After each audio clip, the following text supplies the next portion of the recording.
I've just discovered a new word today.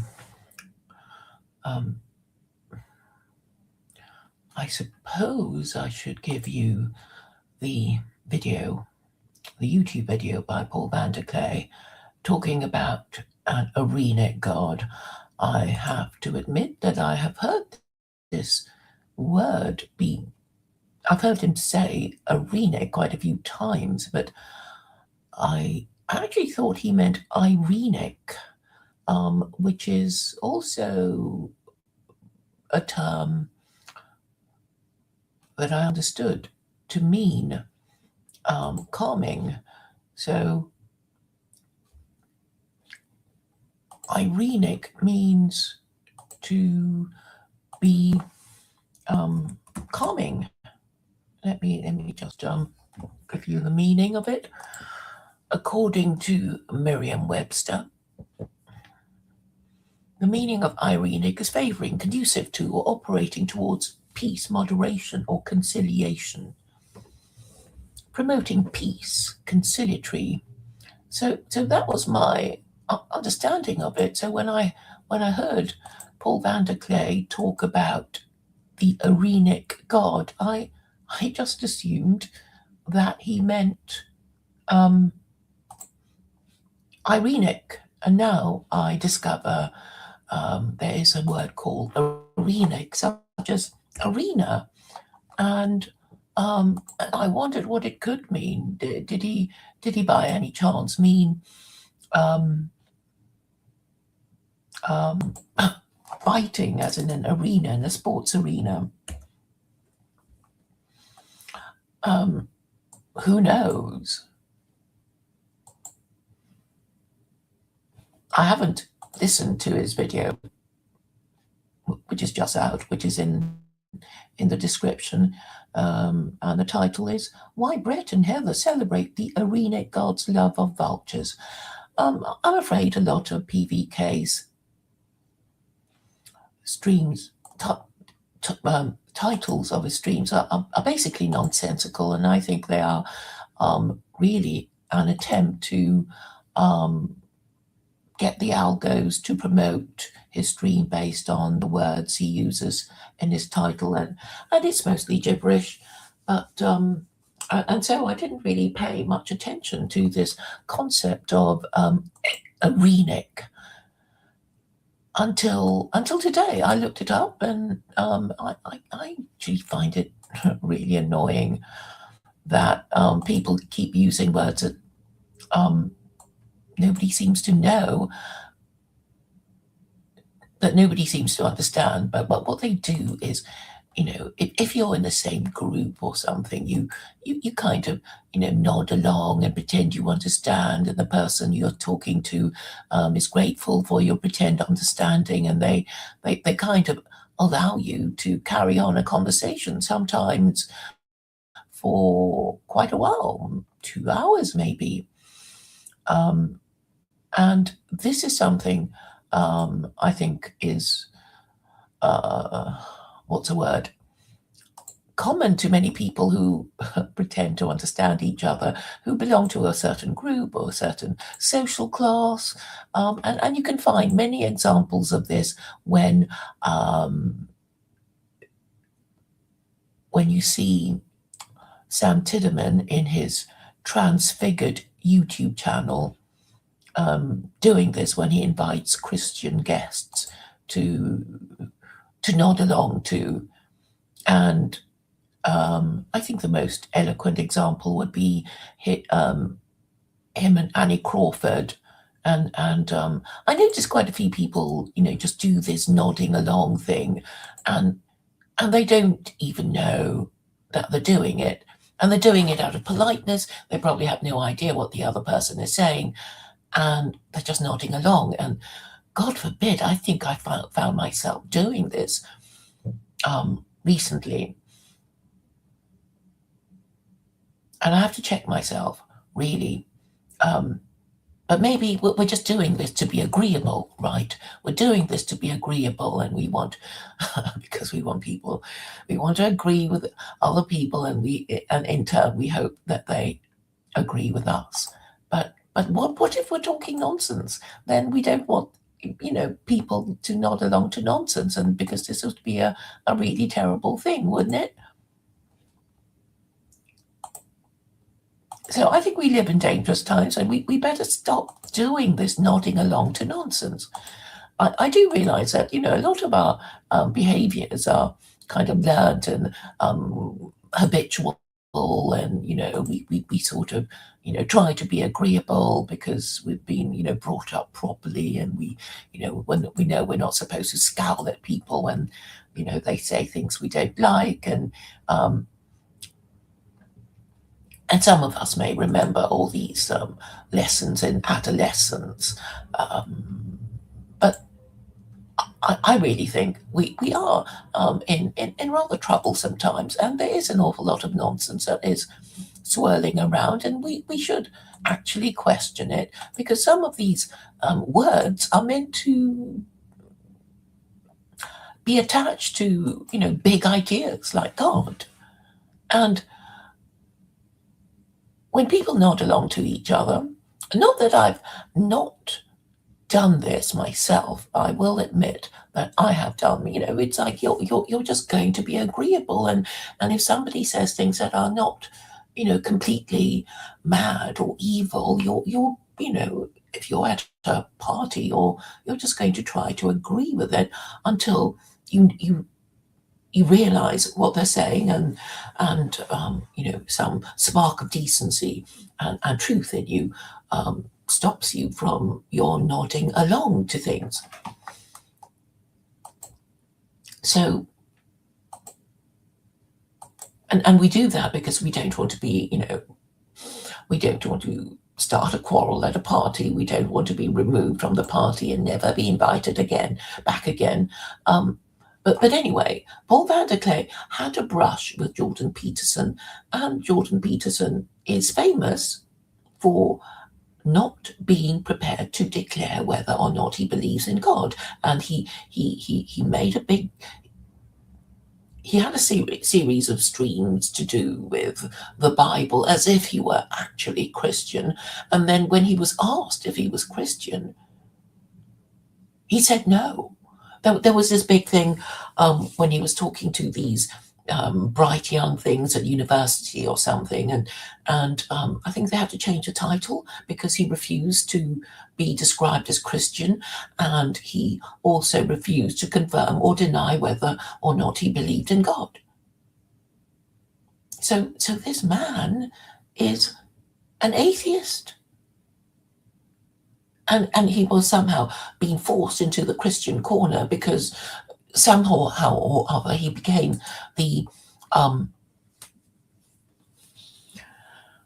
Pope of Protestant social conservatism. But perhaps he was reluctantly pushed into that role, but it was that role that he was in, and perhaps he didn't feel he was quite up to it. And we also understand that religion is now, religion has always been political, but it is now being weaponized. Christianity is being weaponized by white nationalists, and also by the powers that be, who I guess want to hold on to their positions as members of the ruling elite. So what does Arenic mean? I looked up Brave, and this is what it says. The Arenic God is a theological concept mentioned in the context of Jordan Peterson's current mode of faith. Current mode of faith. Who knows what he believes in now, or yesterday, or will believe in tomorrow. So to repeat, the Arenic God is a theological concept mentioned in the context of Jordan Peterson's current mode of faith, as discussed by commentator Paul Vanderklay. This concept is presented in contrast to the Arian heresy, which posits Jesus as a created being subordinate to God and the traditional Christian Trinity. While the search results explicitly define Arianism as a 4th century doctrine founded by Arius, that rejects a co-eternality of Jesus with God the Father, the specific definition or detailed theology of the Arenic God is not provided in the available text.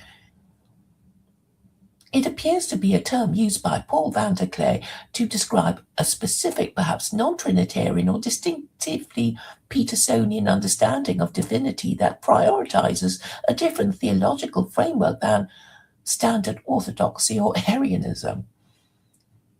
Well, it does suggest that nobody knows.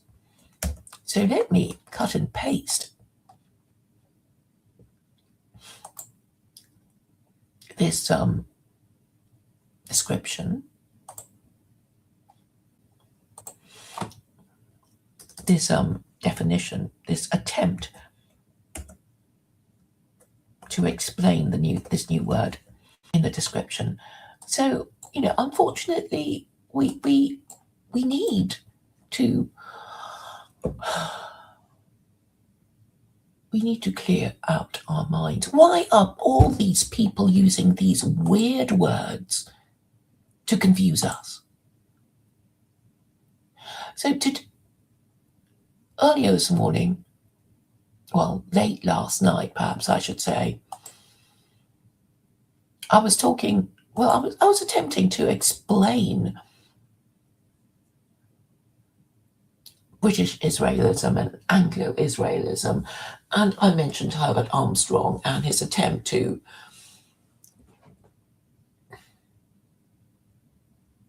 make British Israelism Unitarian when previously it was Trinitarian. I know people who don't take an interest in these things, well, who aren't Christian, wouldn't care because they think Christianity is just a heap of hooey and all lies anyway, and there is no particular virtue in choosing between one set of lies and another. But the point is that in our troubled times, when the powers that be are seeking to weaponize Christianity,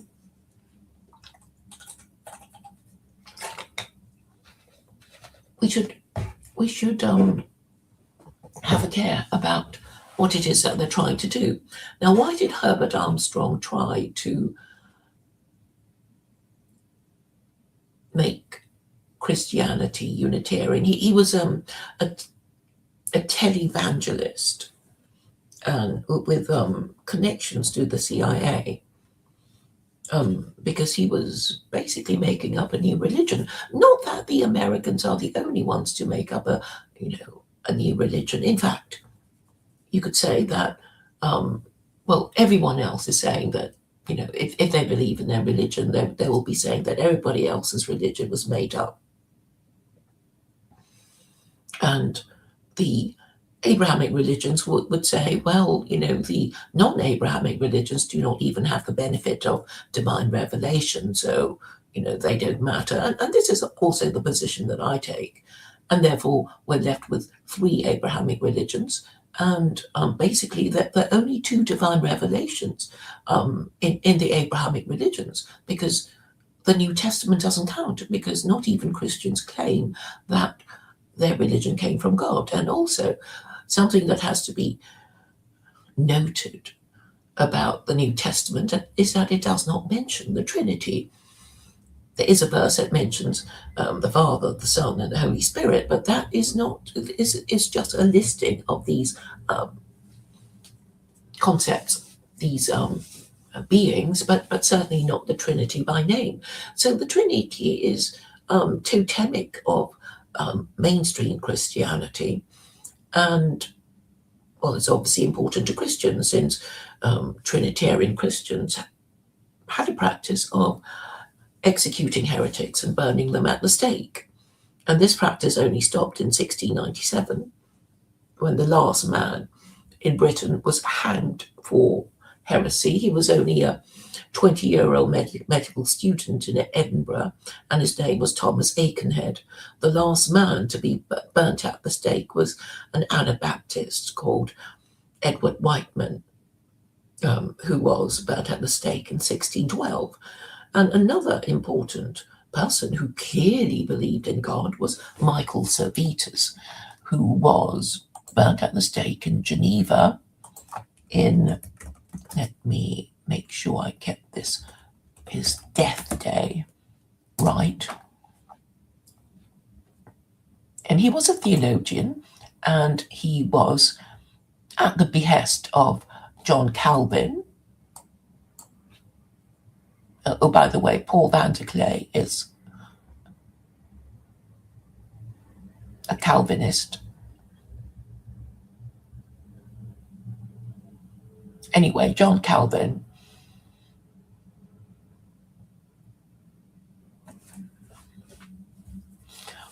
had Michael Servetus burnt at the stake in 1553.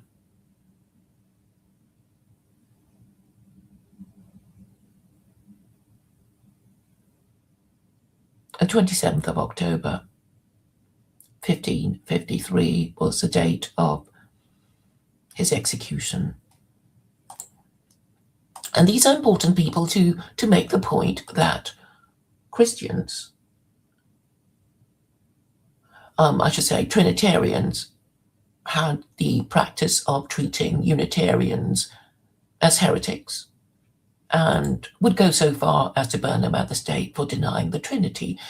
And this is something that I guess Paul Vanderklay wants to brush over, to gloss over, to pretend never happened, while all the time denigrating Islam, which never proposed to burn anyone at the stake, and in fact has a holy book that supports the First Amendment with chapter 2, verse 256. So please note the differences in approach to heretics amongst Christians and Muslims according to their practice. So how would Christians justify their execution of heretics? Doubtless they would be referring to the Torah, and the Torah does contain death penalties for those who are guilty of idolatry and blasphemy. So you could say that the Christians didn't exactly pluck it out of the air. They would say that it comes from the Torah. The Torah has death penalties for idolatry and blasphemy, and they are one of the 36 capital offenses as codified by Maimonides. The 36 capital offenses of the Torah.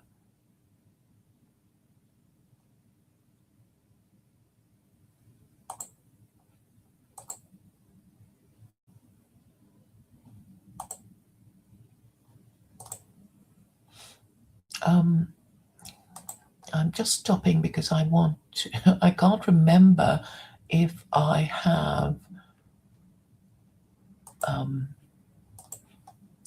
have shared my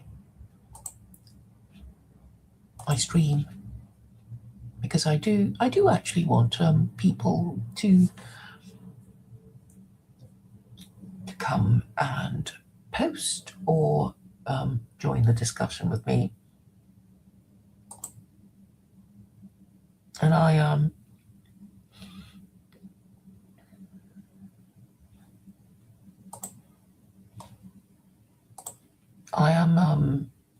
using the secondary channel for the moment, and I am developing it. Well, I'm hoping more people will come. So this is something I forgot to do while before I started the stream. So I think I should do this.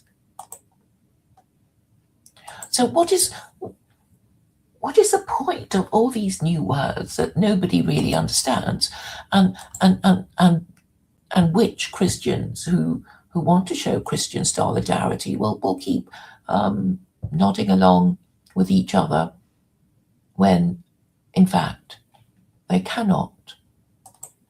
actually cannot discuss any of these things to each other, because they are too afraid to discuss Christian identity and Christian principles and Christian theology with each other. And so they use these words to nod along with each other too. And this is all very dishonest, because it's not really helping matters. Because if you don't have an official moral system, an official belief system that you can discuss, then you don't really have a functioning moral system. And when you don't have a functioning moral system, you are basically doomed as a group.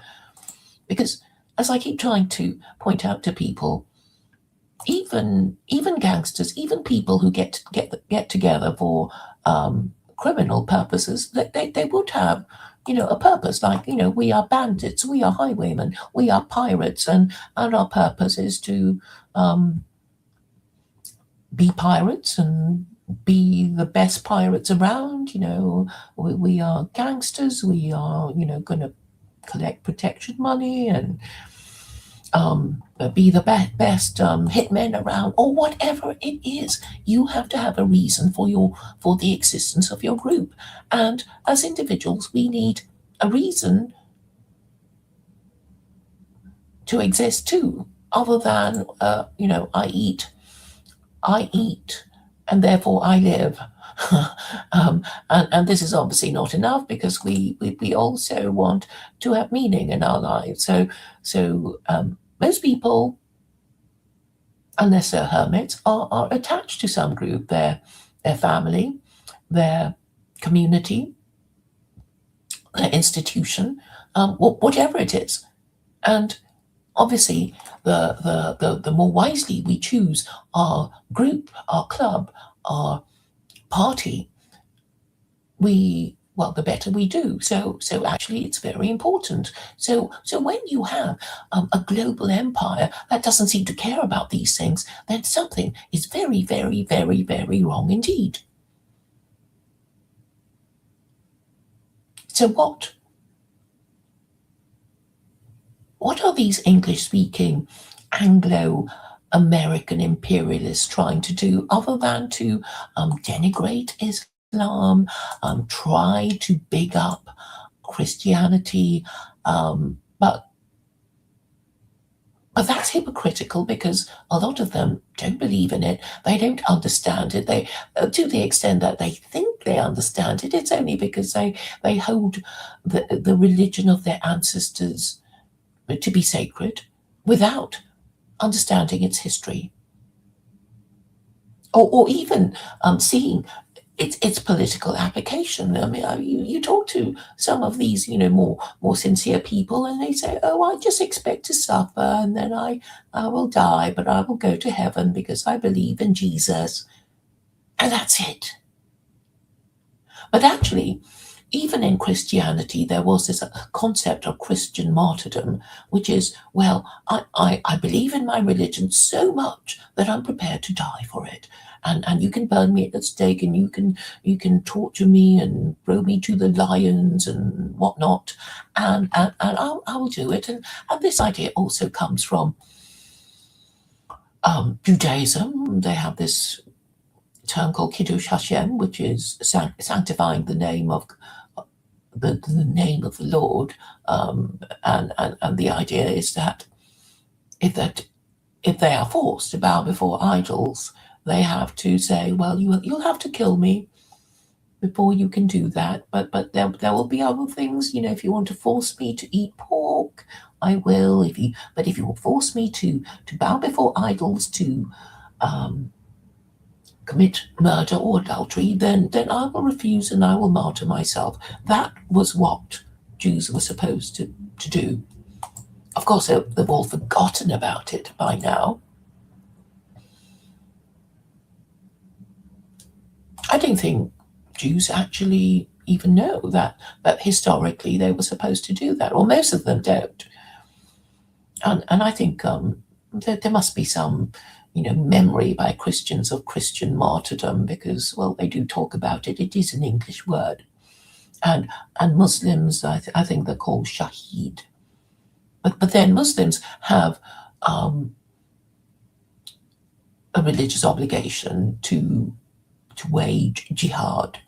And jihad, it need not be war, it need not be violence. It's saying, well, you really, if you're in a position to, you should do something about it, to the extent of waging war. But if you're just, one lone person, well, don't get yourself killed. And if you can get away with it, then speak against it. If even doing that is going to get you killed, then you don't have to get yourself killed. You can hate the thing in your heart. So, it's nuanced, it's graduated, and yeah, it makes sense. But let us consider what is being done at the moment with all these new words to confuse these Christians. So they think they can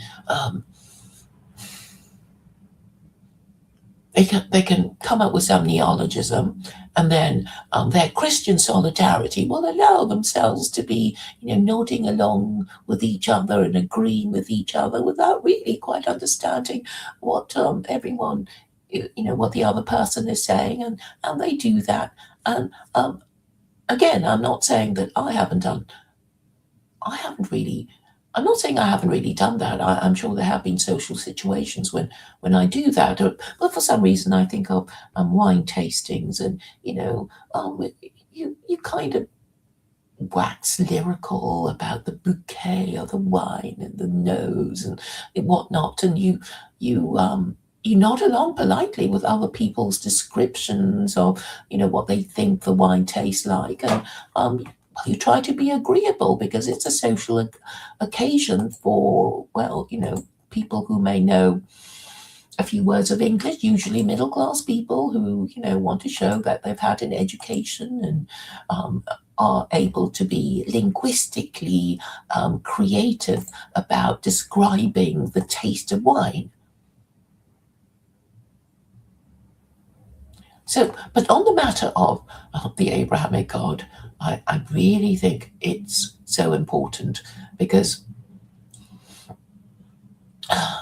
it may be something to do with the fact that I was talking to someone earlier on about how once somebody says they believe in God, you've kind of got them, whether they be Jewish or Christian or Muslim, because then you say, well, if you're Jewish, you're supposed to be doing this. If you're Christian, you're supposed to be believing that. And if you're Muslim, you're supposed to be doing, whatever, and believing whatever. And what these Abrahamic religions cannot deny is the fact that if they want to worship the Abrahamic God, they would have to acknowledge that the Abrahamic God did forbid idolatry in his commandments. So Christians can't deny that, because they do incorporate the commandments into their religion. I've seen the 10 Commandments carved out in stone in a church. In one of the many churches I visited, this has been done. And yes, of course, they know about the 10 Commandments, and they know that, about the first one saying, thou shalt worship no other gods. And they would also know, well, even if they pretend not to, it's logical, right, for them to acknowledge that Jews are not Christians, and they're not Christians because, if they want to look to investigate the matter further, it's because Jews Jews avoid idolatry, and they think Christianity is idolatry, and it is idolatry to worship a man, and Muslims also agree. So this is really the most important thing for anyone with an interest in theology to consider. And I'm assuming if you're interested in these matters, that you are either thinking of believing in God or already believe in God. But what is Paul Vanderklay doing, talking about the Arenic God and never bothering to define it? And getting the whole idea from Jordan Peterson, which is what I have discovered is what he's done. And Jordan Peterson isn't even Christian. He doesn't even believe in God. So why should we even care what he says? I said a few days ago, and I will find that I will find that stream in which I made the point that Jordan Peterson is clearly an atheist because of what he said about God. He called God the ultimate fictional character. Let me see if I've got that right.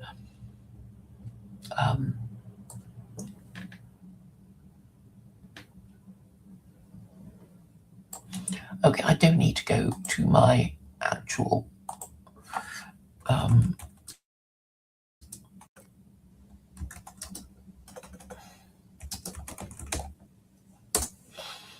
don't need to find that video, I suppose. Oh no, I do have it. I will therefore post it. It's called my Jordan Peterson pre-obituary video. That was when I noticed a lot of people doing Jordan Peterson videos, and somebody asking Paul Vanderklay if he's dead, and you know, he wasn't, but the vultures were clearly circling after the video his daughter was doing, saying, yes, my dad, he's very ill, but I suffer too because I've got health issues. It was pretty disgusting, but well, who knows right from wrong these days, eh?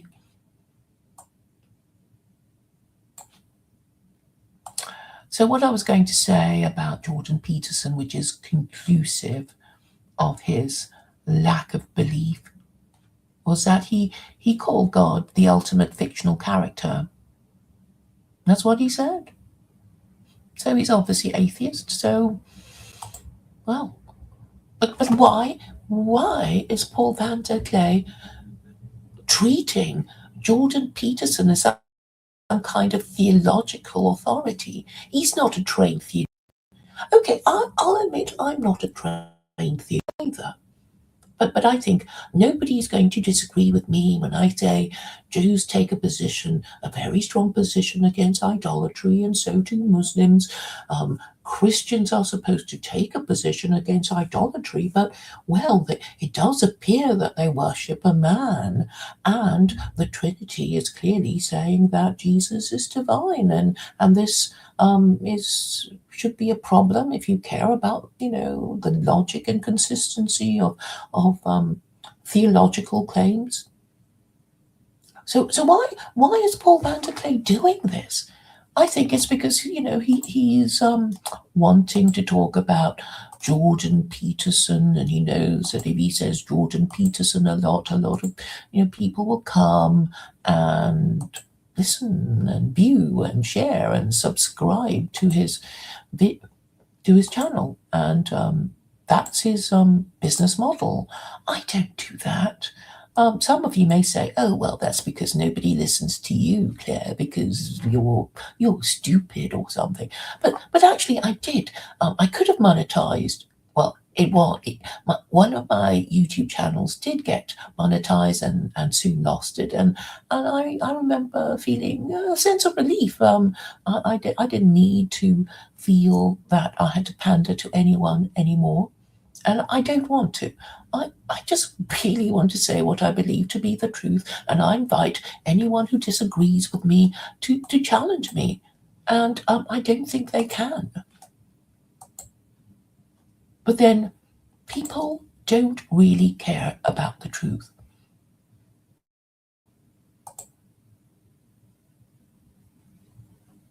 Now let us see what Paul Vanderklay has managed to say about the Arenic God. I mean, he's a Calvinist pastor. Surely he should know that the authority of a pastor is greater than that of a man who won't even say if he believes in God. I mean, it is assumed, I suppose, that, if you're a pastor, you pass the test of believing in God. But frankly, I don't know these days. I've heard jokes about the Archbishop of Canterbury before this female Archbishop of Canterbury, and well, I can't remember where I read this now, but Anglicans have been known to say it would be nice for a change to have an Archbishop of Canterbury who does believe in God. But then you can't get the staff these days. You just can't. Nobody believes in God, and if they claim to do it, they can't take it seriously. They have to, somehow say things to show that they don't really believe. That is basically, what they do. And now I hear of this horror called annihilationism, which I got from this YouTuber called Duke Thompson, who thinks he's an Orthodox Christian. And what does it mean? Annihilationism just means that when you're dead, you're dead. You don't go to hell. You're just dead. And I thought, but this is what atheists believe. So what the fuck point are you doing claiming to be Christian and believing in this sort of shit? And the thing is, they don't care, right? They don't really care. All they want to do is use the brand of Jesus to give themselves more respectability than I guess, some white nationalist.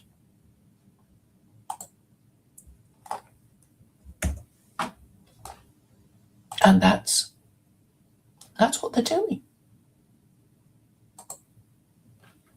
And they think they can get away with it because I suppose they think, if we control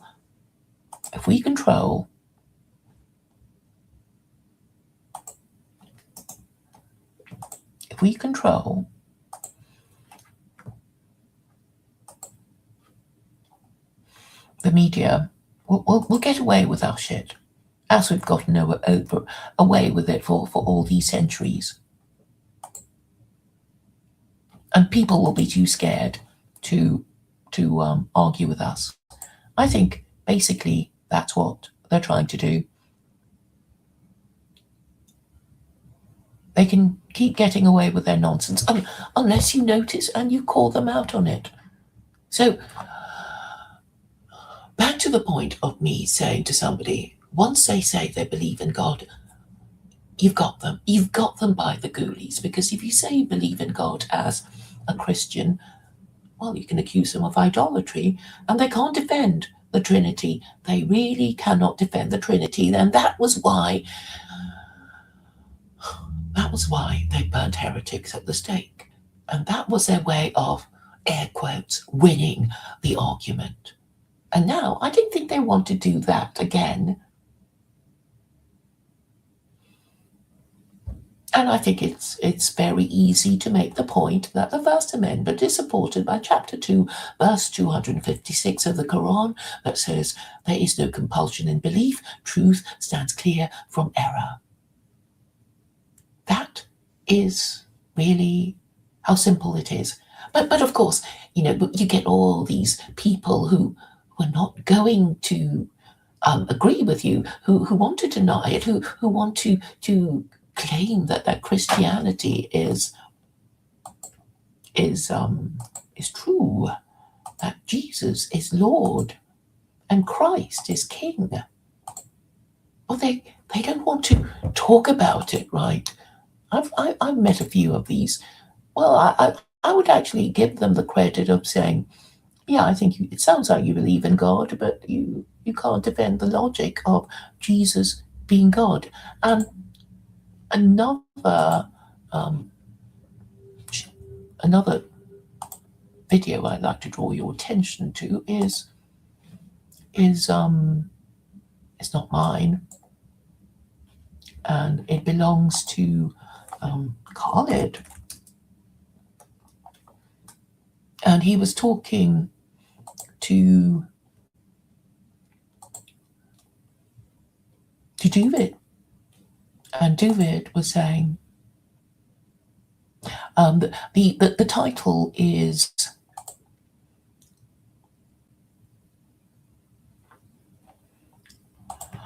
let me just find it for you. I was so happy when I heard David say it. So the title of the video is "What do Jews think of Jesus?" And I did post a few comments to that effect. You may, so those of you who know me can imagine and predict the sort of thing I would be saying. But what pleased me very much was David saying, "I believe in God, and I don't need to believe in bullshit to believe in God." So that's basically what Jews think of Jesus. They don't think he's God. But Christians, in order to remain Christian, have to worship the Trinity or be called heretics by other Christians. And in the olden days would be burnt at the stake before the American Republic was established, before the practice of heretic burning was ended in 1697, or the execution, I should say, since Thomas Aikenhead was not burnt at the stake but hanged, that 20-year-old Edinburgh medical student. He was pleading for mercy, but they hanged him anyway. That's how compassionate Christians were in those days.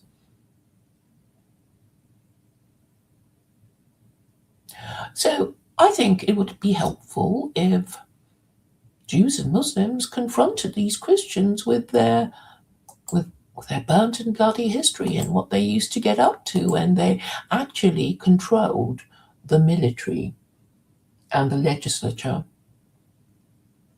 I think it would be a good thing for Christians to be reminded of what their ancestors had to suffer in order just to live in Christendom.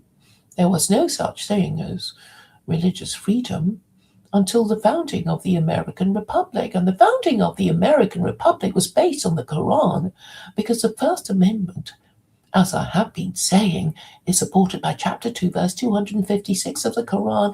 But surprise, I'm the only one who says it. I don't hear any born Muslim or Islamic scholar saying it. I'm the only one saying it. What's wrong with these people?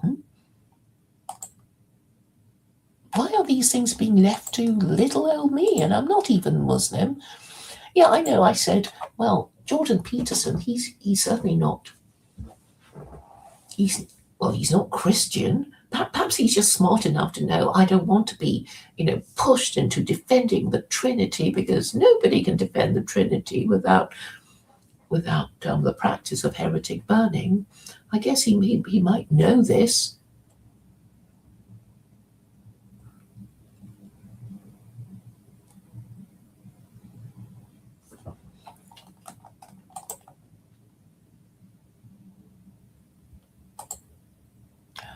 At least I know to say I am agnostic. But you, as I have been saying, when I talk about Christians worshipping Jesus, you don't have to be Christian to say this. It's just a fact, right? To worship the Trinity is to worship Jesus. And to worship a man is idolatry, isn't it? And I guess it's a fact that Jews and Muslims don't want to say this because of their ancestral memory of, the Crusades and the Inquisition and, all horrible things that Christians would do to them.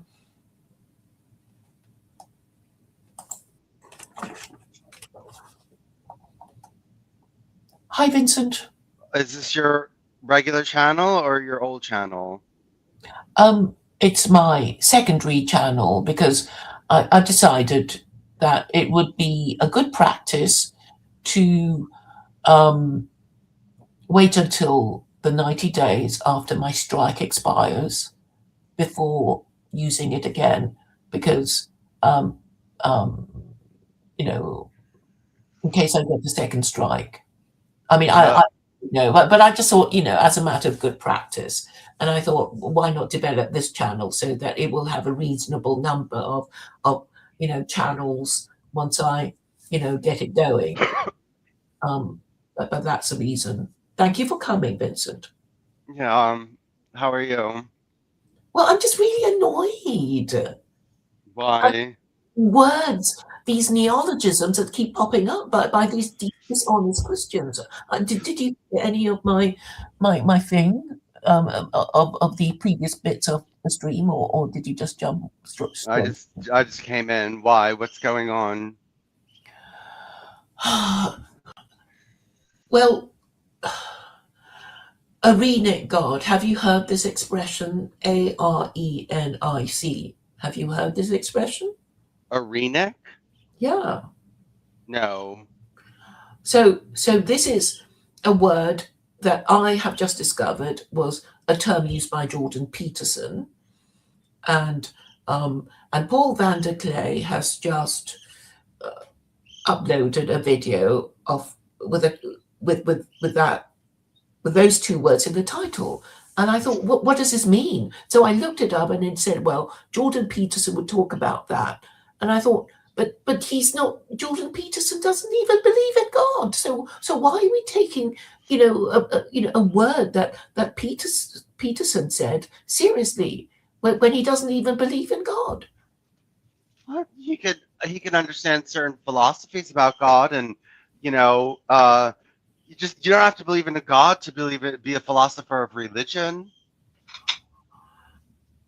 Okay, I accept that, but if I came up with some incomprehensible idea that I'm not in a position to explain because I'm on my, I'm ill again, then Who said it's incomprehensible? well, I don't know what it means. Nobody knows what it means. I looked up AI and it doesn't seem to mean anything. And I'm basically saying Paul Vanderklay kind of built his channel up on saying Jordan Peterson a lot. And a lot of, men came to him because they were interested in Jordan Peterson in his heyday. So he's retained a lot of his um, his subscribers. And now I noticed when Michaela Peterson was saying, "Oh, my dad is ill, but I've got health, but I've got health issues too, and think of me too." And I thought that was so disgusting. But anyway, after that video, there was a spate of Jordan Peterson videos with obviously all these YouTubers getting on on this wave of videos about Jordan Peterson. And so, I think Paul Vanderklay is doing his bit, and I said it's vultures circling. He doesn't have to be because they were doing it to such an extent that somebody said, "Has he died? Has Jordan Peterson died?" And the answer was no. And and yeah, I'm just complaining that a lot of people are not. Okay, I'm saying that a lot of people who claim to believe in God, such as Paul Vanderklay, doesn't really believe in God. I don't think they do. It's Oh, just a Claire. living. It's a business model. No, come on. I think they do. They could find another business model if putting up with all that shit. That's a lot. That I don't think so. I think they're at least Okay, partially. I think people, generally, when people put a lot of effort into something that they're passionate about, it's because they really do care. Most people are not charlatans or things like that. uh, okay. Well, maybe they don't know, at the end of the day, what they really believe in. Because I know people who have said to me, "Yes, I believe in God. No, I don't believe in God. Oh, I'm not sure these days." they don't really know themselves.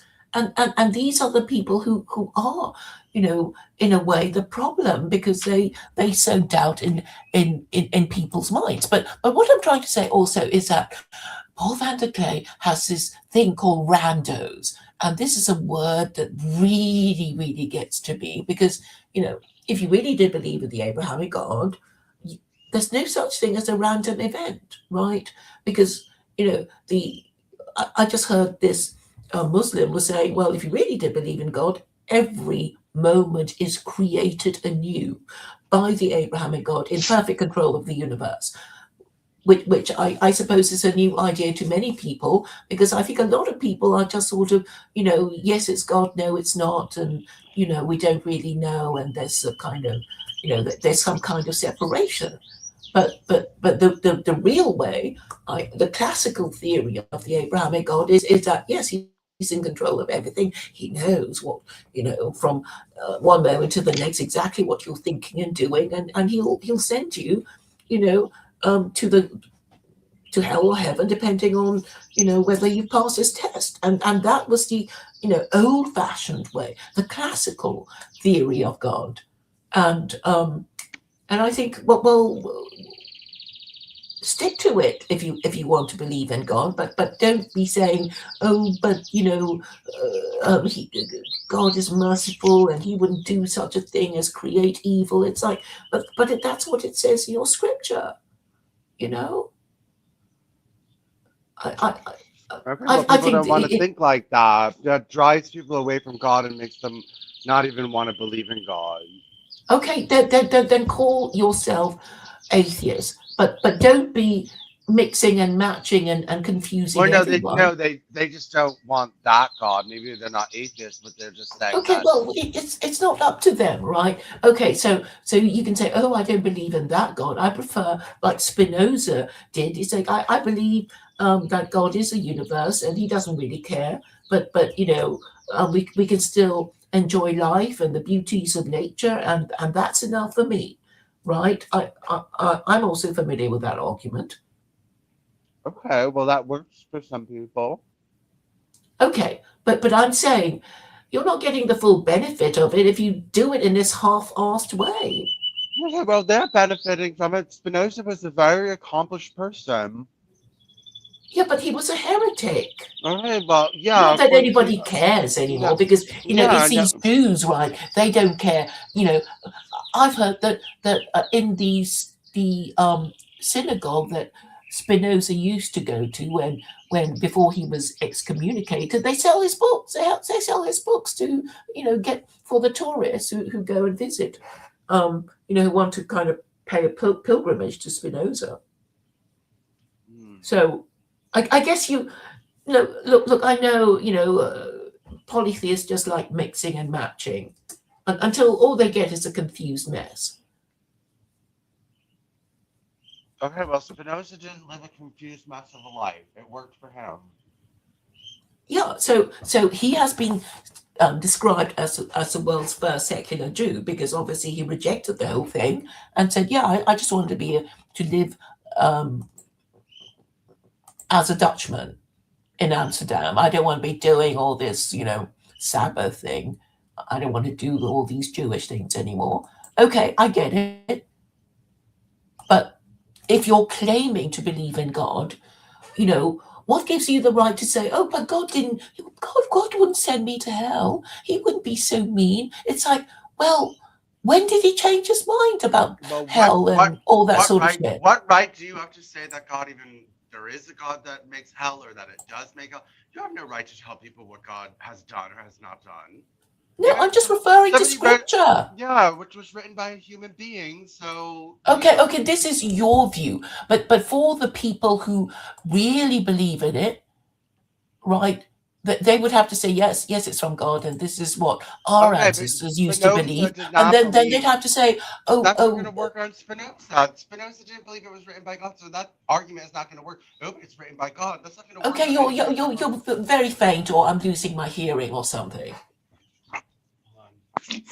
Hello, can you hear me? Yeah, that's better now.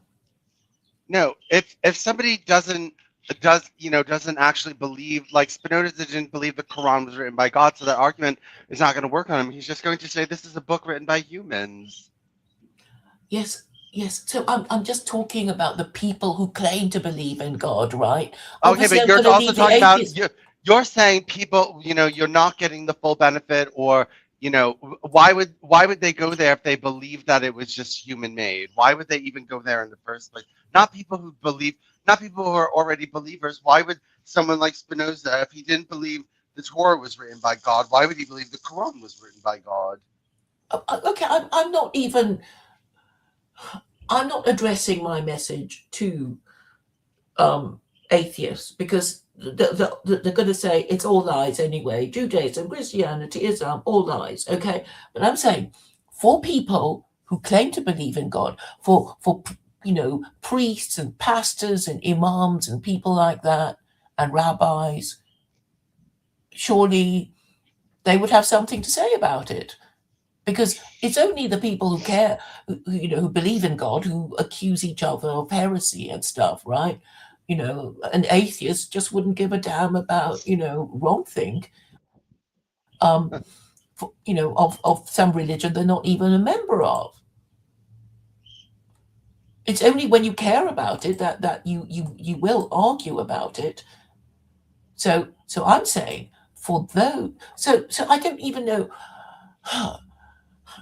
I'm talking about cultural Christians, right? There's a lot of Okay, but you people. brought up Spinoza and you said you used him as an example. Not, he's a different kind of God believer. He believes in a different kind of God. And you said, well, if you believe in God, you would just do it this way. But obviously, Spinoza is an example of how you can believe in God and not do it your way, is what I was saying. Yeah, he's not an ethical monotheist, but so I'm not even talking about, Spinoza. He But was you used him expelled as an as example. You used him as no, an no. So at the time, in Spinoza's time, the Jews around him took their religion seriously and said, "You're guilty of heresy, so we'll excommunicate you." And he was excommunicated. So he's a secular Jew. So put him aside. But what about those people who claim to believe in God?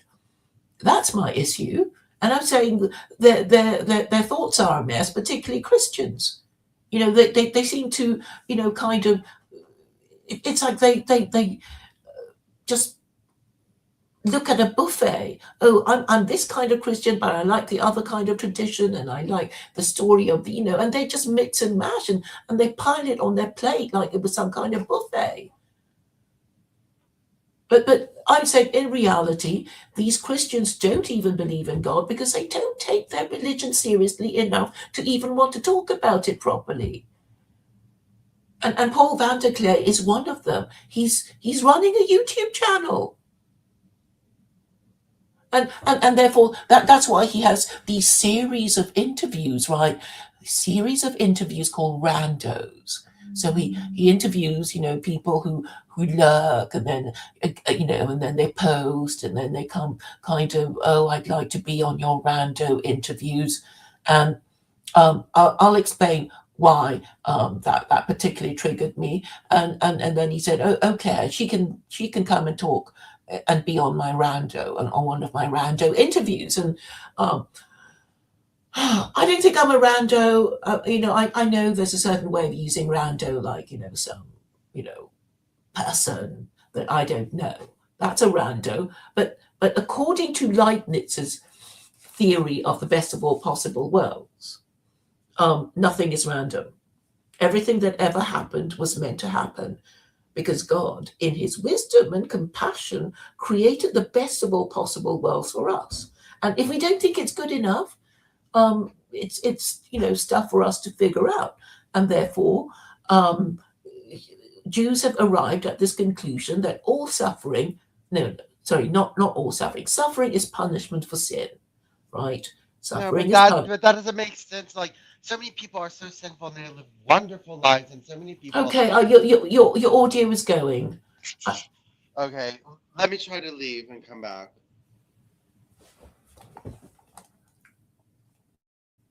Well, I'm so glad that Vincent turned up. So I'm having a conversation with somebody who used to believe in God, which is actually perfect for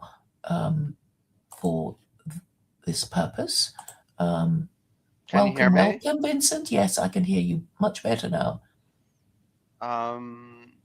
Punishment for sin. No, that plenty of, and you can only fix punishment for sin by bringing in reincarnation, because plenty of good people on this earth have horrible lives and plenty of evil people have wonderful lives, and you can only fix that by resorting to mysticism and reincarnation to make your Yeah, God look good. That's, you know what, I don't even want to go down that road. That's like so stupid that people, have to believe in reincarnation for it to make sense that, bad things happen to very good people and good things happen to very bad people. That's stupid. I don't know what's happening to your audio, but we've got an intelligent comment in the chat, and he mentions the book of Job. So the story of Job has also been called the trials of Job. So it's basically saying, Job hadn't done anything wrong, although, his friends, when they came to, visit him after he suffered his terrible misfortune, were kind of saying, you must have done something wrong, Job. I mean, such terrible misfortune doesn't come out of the blue. And Job couldn't think of anything that he'd done that deserved such terrible punishment. And then, that's a whole story of Job, the problem of evil. But basically, Job passed the test, right? He passed the trial because he didn't curse God and die as his annoying wife advised him to, right? So he didn't. And this was something Paul Okay, Vanderklay so was isn't that talking about. against your point? Isn't that against your point? Can you hear me?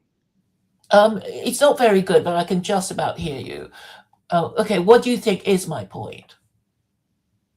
Okay, but how did you?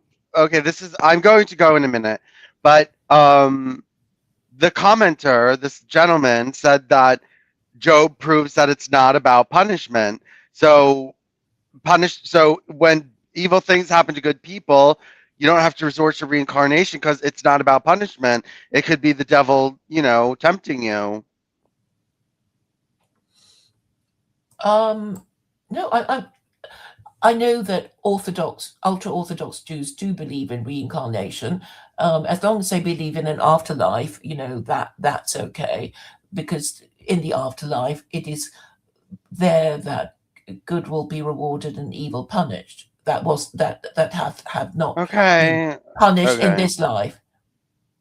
So, and Brett says, and Jesus was asked, was it the blind man's sin or his father that made him blind? I don't think. Okay, we don't know, but obviously, it's how we deal with stuff, right? It's not what happens to you, but how you deal with it. That is a test of your character and your morality. That's I think, is that pretty much universal or something? I don't know, but it seems to make sense to me. Well, you could develop that endurance without believing that God is punishing you. You could develop that endurance other ways.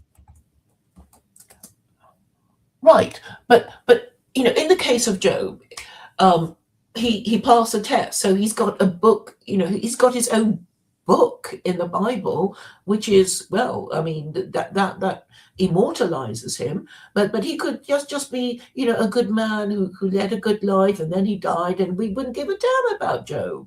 It's only because he was Okay, subject but to. this is a bad story because this has nothing to do with punishment. It has to do with the devil having a deal with God that Job would break. So that just proves that your point that has nothing to do with this Brett's point that has nothing to do with punishment. Okay, I actually don't know what his point was, but my point is that I am minded to agree with Jews when they say that Satan is the prosecuting counsel for God, i.e., he's an employee of God. Okay, that's fucked up. On that note, my mic is still bad. It's okay at the moment. Oh, it's okay? Yeah, yeah, I can hear you better now.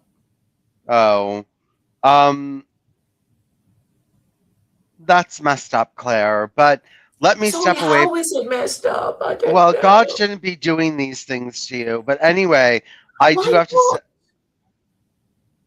well, God should not, if you're a good person serving God, God shouldn't like disease you and kill all your children. But the point is that Job got this book, his very own book Okay, in the well, Bible. most people Maybe he's don't. happy with that. Okay, oh, well, a lot of people don't get a book named after them when God takes away their 10 children and they get diseased. Like, most people don't get a book over that, okay? Okay, but if they did, they think, oh, yeah, but But if I they put up with my didn't. suffering, like Job, I'll still get to heaven if I suffer my with grace. But Well, that's the whole. you could suffer with grace without believing you're being punished, and the only way it makes sense is because of reincarnation. You don't have to go down that road. That's like, there's other ways of thinking about this, like, more like, I don't know, like there's light and dark and or something else. I mean, something else a little bit less making you disdainful of the all powerful and thinking, oh my God, or having to do mystical acrobats about reincarnation. It It's not mystical acrobats. Yeah, I mean, reincarnation. You're bringing in mysticism. You're bringing in, no, they're just concepts. no, I'm sorry. Yeah, mystical soul traveling, transmigrating Yeah, rubbish. but people create these categories of heaven and hell to make it logical to believe that good will be rewarded and evil punished. That was why these Okay, well concepts they're were created. okay, well they're obviously being punished for something they didn't do. Obviously, in this life, there's nothing that they've done wrong to deserve all that horrible stuff. So, that's what people know. And you're going to, of course, people are going to be leaving your religion left and right if you're telling them these things. Of course, you wouldn't. Israel, nobody wanted to stay Jewish. Of course, nobody wants to be thinking like that, and it's just hard to keep people in the faith if and it breaks down every century or few centuries, and Yeah, nobody yeah, wants it anymore. yeah. you want you want a lasting religion that helps people deal with their suffering, but they don't rebel against it. Yes, yes. So it has to be fair enough. The rules have to be fair enough. And obviously, the rules of the Torah are too hard even for Jews. And that's why they keep, wanting to worship idols and ignoring their own rules.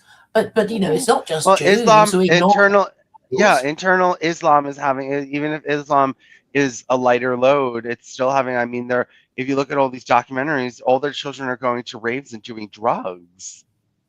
Yes, but that's because of the culture, right? Well, no, it's Is because America a righteous nation? they're rejecting a religion that's a little bit too unhappy for them. And, there's a reason why they're medicating themselves with drugs, because it's such a horrible religious culture that they don't want to live in it. Yeah, but I'm saying if Jews were actually thinking the problem through, I mean, they were the ones who created the no-hide laws, and I know you're into the no-hide laws. Is that I think even an intelligent Jewish child would say, well, why can't we become no-hides if no-hides get to heaven too, right? Because the whole category of no-hides is like, oh, these Gentiles, we don't hate them. Some of them can be righteous, and the badges of righteousness is if they obey the seven no-hide laws, and they come from righteous no-hide nations. And I'm saying surely they're talking about Islam, but now these rabbis say no, no, no, we really hate these Muslims. We're not going to say that Muslims are better than Christians who worship a man. So I guess that these Jews are being completely unprincipled and have made Islamophobia an idol. But if I were Jewish and I hated my religion and couldn't see the point of any of that fussing with the food and all those festivals and keep coming, and I would think, well, I'd like to be, a no-hide. And then the answer must be, well, then off you go to convert to Islam then. But of course, people don't do that, or very few of them do it, because they still want to be in good standing with mum and dad and brother and sister and aunt and uncle and whatever. So that, I suggest, means that they are more focused on this life concerns than the afterlife. And I think this is really wait, no, the Claire. whole Most thing people, with these Christians. Claire, most people don't think like you and just do what's easier. They do what they think God wants them to do. That most people don't just go shopping for a religion and say, well, where can I get away with the most and where do I have to do the least? Like, that's not the way people look for religion. You look for religion that way. Well, I'm trying to make it easy for all these confused Westerners who don't know which way is up. But they might see, just because something is simple doesn't mean it's right. Okay, but just because it's simple doesn't mean it's not right. I mean, Okay, really, but they might believe that the Bible was, revealed fully at whatever the time of Judaism, and that God did not send the Quran, and that is indeed a false gospel.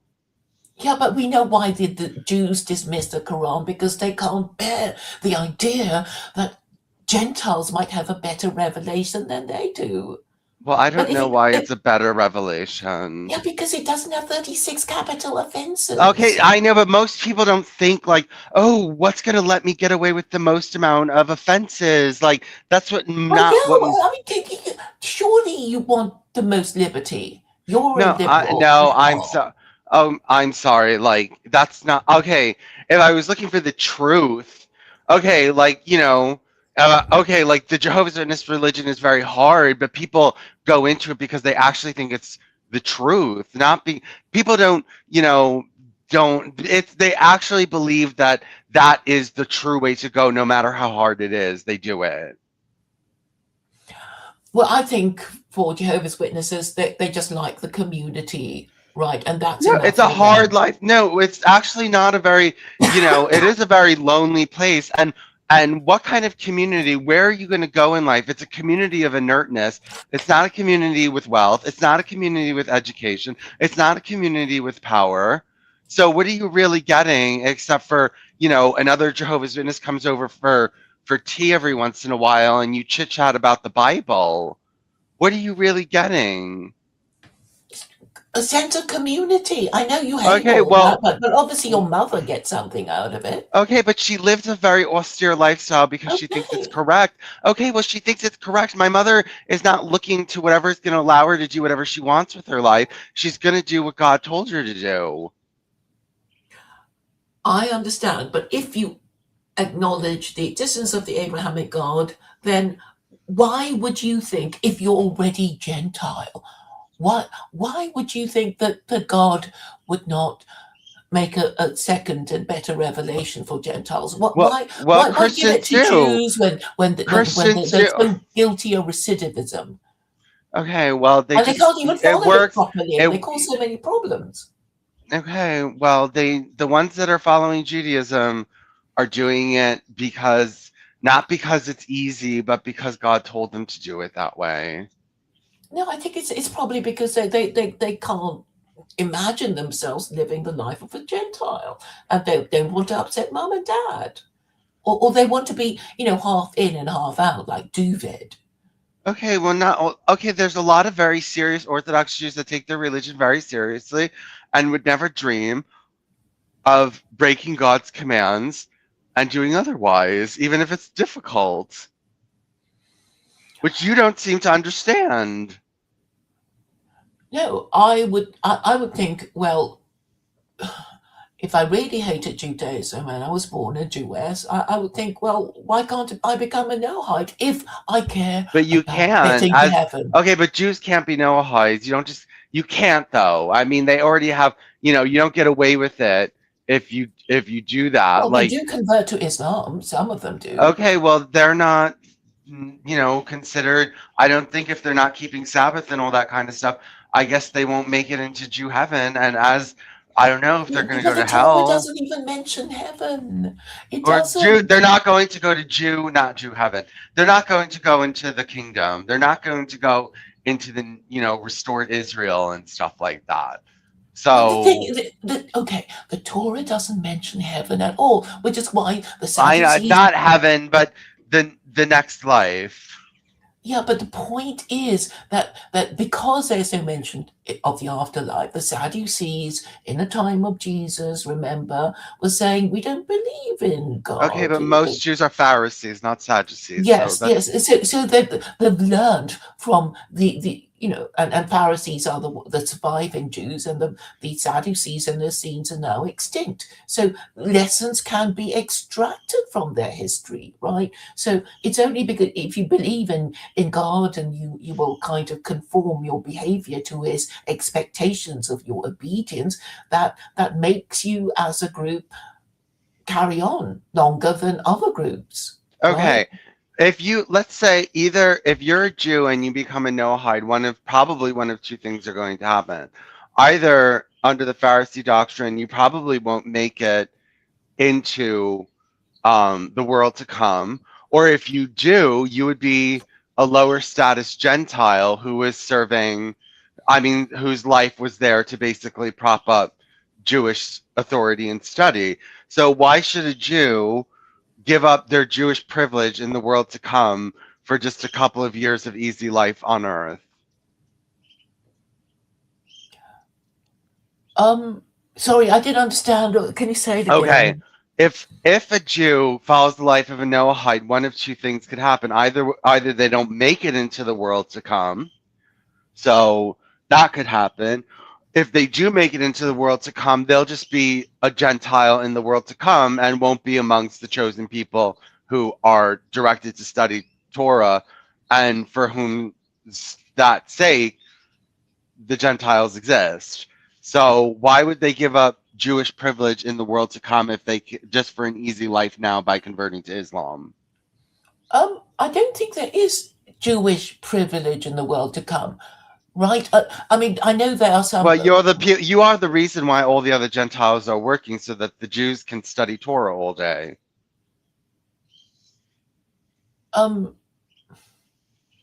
Okay, I'm having difficulty processing what you're saying. Okay, they will be amongst. Okay, the Jews in the world to come will be the priestly class, right? They're the ones everyone is working so that the Jews can sit and study Torah all day and don't have to work.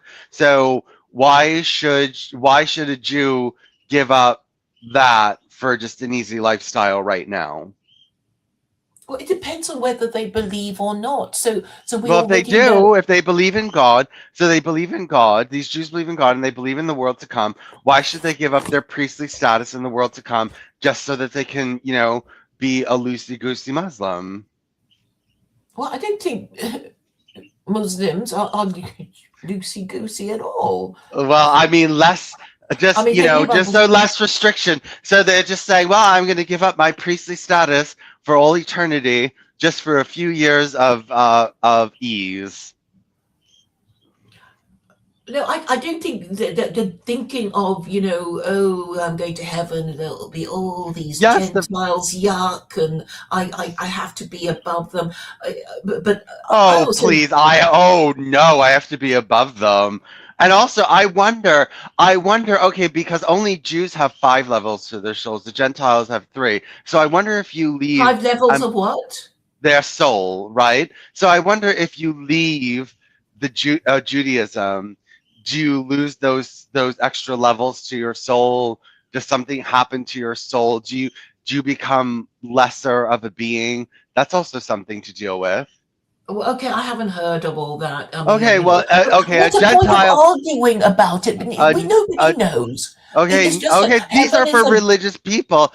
No, the world to come. They get everything in the world to come. They are a priestly class. They are, and they're giving all that up to become a Muslim because they don't want to keep Sabbath. Well, it's probably not just that. But the point is, if you're going to reason through this thing logically, I'd like to still go to heaven, but the life of a Jew is just too much. I think a lot of it is silly. So you become a Gentile, because Gentiles also get to go to heaven if they conform to the Noahide laws. So you could think like that. And as for what heaven is going to be like, will there be, how it's going to be administered, whether, the Jews and Gentiles are going to be separated or whatever, who knows? And Well, they will be the priestly class. They will be the priestly class. They will be from where the knowledge comes forth, and that's a very royal position. And I don't think any Jew in their right mind is going to give up that afterlife to be secondary and subsidiary. Well, the point is that the description of heaven is quite seductive in the Quran, and there's just nothing. So God changed his mind. So they have to just totally change their concept of where they're going. Instead of the world to come, they have to go to heaven. They have to give up a lot of their beliefs in order to do this. When you say world to come, I assume you mean the afterlife, and yeah, the afterlife and now heaven and hell. No, but the afterlife is here on earth. It's not in heaven. How does that work? The afterlife is here on earth. The afterlife, there's a restored Israel, and Israel has its expanded borders and becomes the religious priestly class nation of the earth. I mean, but it hasn't happened. Okay, but neither is we also don't know if Islamic heaven is real either. I mean, yes, but they believe that when they die, they will come back in the world to come, and they have their own faith. They don't need your Islam, and you're just coming along like this floozy, like, oh, you would have less responsibilities if you went this way. Well, like, an easier way. Yeah. Yeah, that sounds like a spiritual floozy to me. Like, Well, no, I mean, look, if you really believe in the narrative and you believe that it's the same God, then okay, but they don't. Yeah, and I'm saying they don't because of their Jewish chauvinism.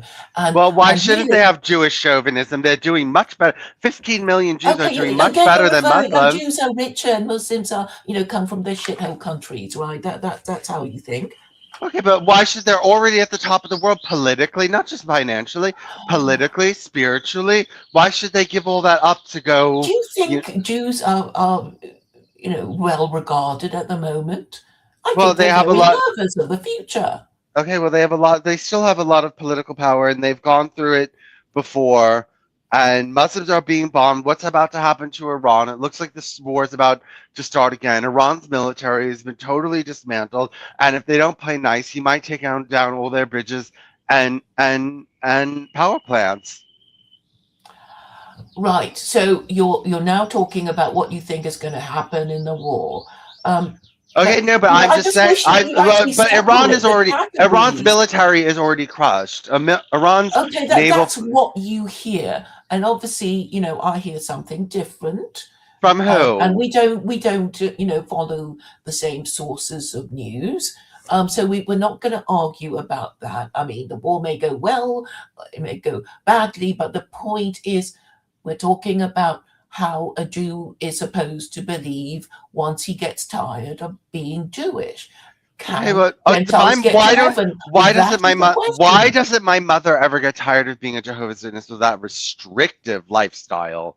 Why doesn't she ever get tired and just convert to Islam? Why? Well, because she's happy with her Jehovah's Witness. Okay, but it's not easy. With your thing, people, they'll get tired. Jews don't get tired. Jehovah's Witnesses don't get tired. They just, they stick with their religion. There are lots of them in the TLC. You know that. There are lots of lapsed Jehovah's Witnesses. In fact, there are probably more lapsed Jehovah's Witnesses than any other religion, apparently. Okay, well, that doesn't change the fact that the ones that stay regardless of the fact that it's so difficult, and the fact that there's so many lapsed of them means that it's very difficult to be that religion, and it is very difficult to be that religion, and they're not giving it up for some cheap floozy coming along and saying you could have it easier. Well, because they don't believe, they don't really believe, because if they were really being logical about it, if they really believed in the afterlife, it's like, I talk to all these people and they say, I'm Christian, and I think, do you really believe in the afterlife? And they go, who knows? Who knows? Yeah, but Jehovah's Well, Witnesses they're do basically believe. atheists. Jehovah's Witnesses do believe in the afterlife, literally. It's not figurative. It's a literal hell, or not hell. It's a literal extinguishment or a paradise earth. So Okay, so they don't suffer eternal torment. They just enjoy eternal bliss. Annihilationism, not bliss. They're just annihilated. It's annihilationism. Okay. So that's a different view of the afterlife. Well, But it keeps them in line as they're more restrictive about their sexual and drug use and all these other things and the people around them. So annihilationism obviously doesn't make them, more lax about, I can do whatever I want. I think a lot of it is to do with this life concerns. If they like the Jehovah's Witness lifestyle, they're going to stay in it. They're not going to be wanting to hang out with, Trinitarian Christians or Muslims or Jews. They're just happy there, and that's where they'll stay. Okay, obviously it gives your mother something that she, that she obviously thinks is worthwhile keeping. But obviously, not for you. But I'm talking about, the wider community. Okay, but Jews function the same way. They like their community. They like the lifestyle. They want to live like that, even though it's difficult. Yeah, but I'm saying it's easier to be a better Jew, a better Christian, a better Muslim if Sharia supports the family. I mean, basically, it is about maintaining, restoring the patriarchy. Okay, now you're And this changing. means raising standards of sexual behavior, which I know you're not interested in doing. Well, anyway, the point was that not everyone's looking for the easiest spiritual route. It's difficult. Claire, it's very difficult to sit there, even for Buddhists and Hindu.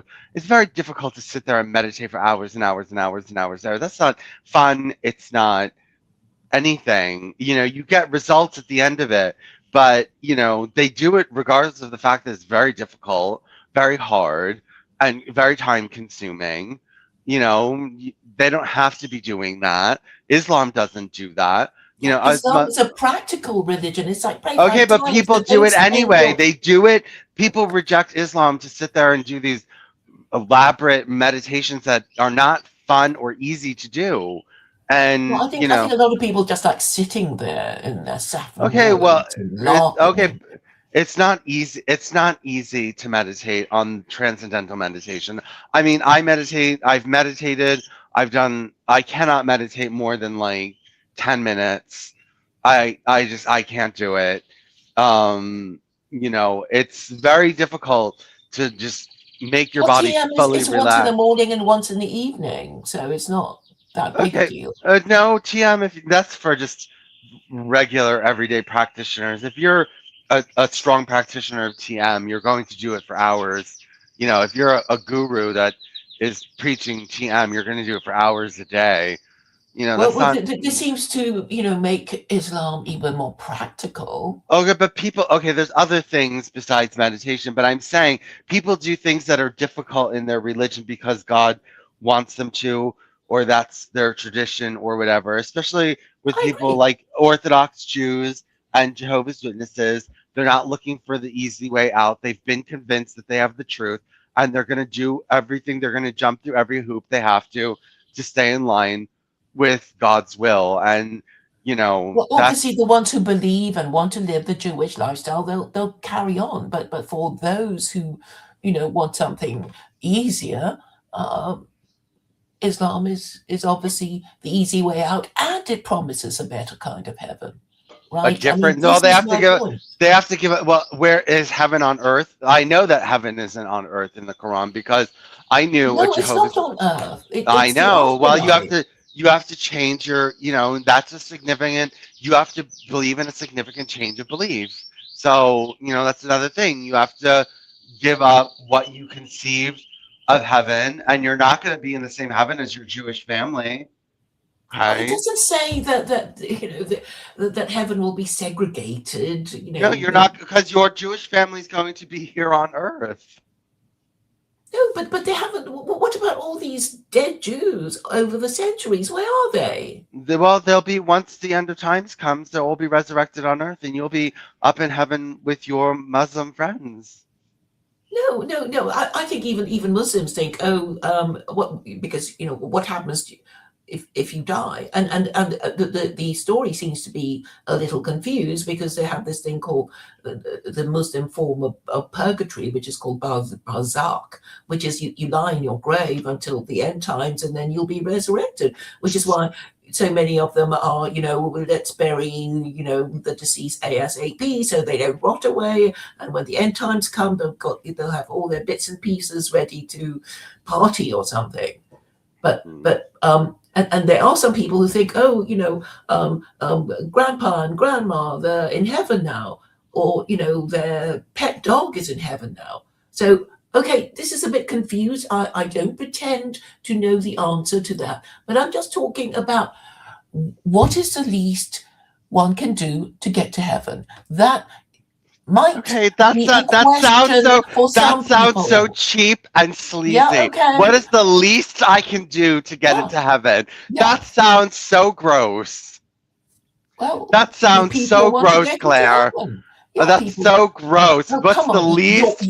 Okay, how do I get all C's in elementary school? How do I get all C's and just barely pass by?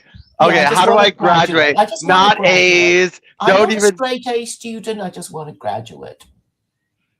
Oh God, that's horrible. Lots of people think like that. So, well, we're talking about a minimum standard. We're talking about a minimum standard. Yeah, I know. Okay, I don't know. You're looking for people. You're looking to take A students. You're looking to take A students and make them settle for C grades. I'm not. Yeah, they're A. Jews and Jehovah's Witnesses are A students, A plus. Okay. Well, but you're not a Jehovah's Witness now. Okay, but I'm saying, but they are. They're A plus students in the Abrahamic religion. A lot of them, if they were thinking about it, it's like, oh dear. There are 36 capital offences. What about Jehovah's Witnesses? No. And if I'm not punished for them now, I'll be punished for them when I get to the other side. And what of them are so hard to not do? Stoning, strangulation. Pardon? Which one of the 36 capital offences are so hard not to engage in? Which one of them? Well, for very little things, as you know, for being a rude and a drunken, disobedient son, for breaking the Sabbath, for idolatry, for okay, but wait, many of these things can't even be implemented without a temple and are not in play without a temple. The afterlife, I guess, God is going to punish them. It's like in your Jewish, but what if they don't even believe that? You've been guilty of sodomy, adultery, blah blah blah, bestiality. Okay, but if they haven't done any of that, they're not going to be scared. If you're an Orthodox Jew that's never broken one of the 36 capital offenses, you'll have no fear. You're trying to go to people who want to break a Everybody has broken Sabbath. Even Orthodox by mistake, right? Okay, but that's they must different. have gone on holiday or at least once. Okay, they're not going. They don't believe that. Nobody believes. Jews don't believe that. If they accidentally do a bit of work or accidentally go out somewhere or there's an emergency, that they're going to be decapitated, burned, and stoned in the next life. Nobody believes that. Okay, I guess they don't take punishments and rewards in the afterlife seriously. Well, they have ways to mitigate that. There's way look, this is not that they don't make their religion so difficult that nobody will follow it, but they make it difficult enough as a sifting. They are the they're the gifted and talented students in the school. You know how in I know in Britain they used to have A No, they used to have A, B, and X, right? And X was like great, like real smart, right? I don't know about X. It's There- I haven't heard of it before, but yeah, I mean, Okay. I've heard of, I'm familiar with the straight A student expression. But okay, Okay, well most they people are not straight have A students. okay, well they don't want to become a C plus student. They're straight Okay, A's. then don't if you think you can do better, but you still need to know what the bloody pass mark is, right? We Okay, all but you do. lose a Whether the lot. straight A You student, lose a lot. You it depends on whether hello? You lose Yes, I can hello? hear you. I can hear you. Oh, You now I can't hear can't me? hear you. I can hear you.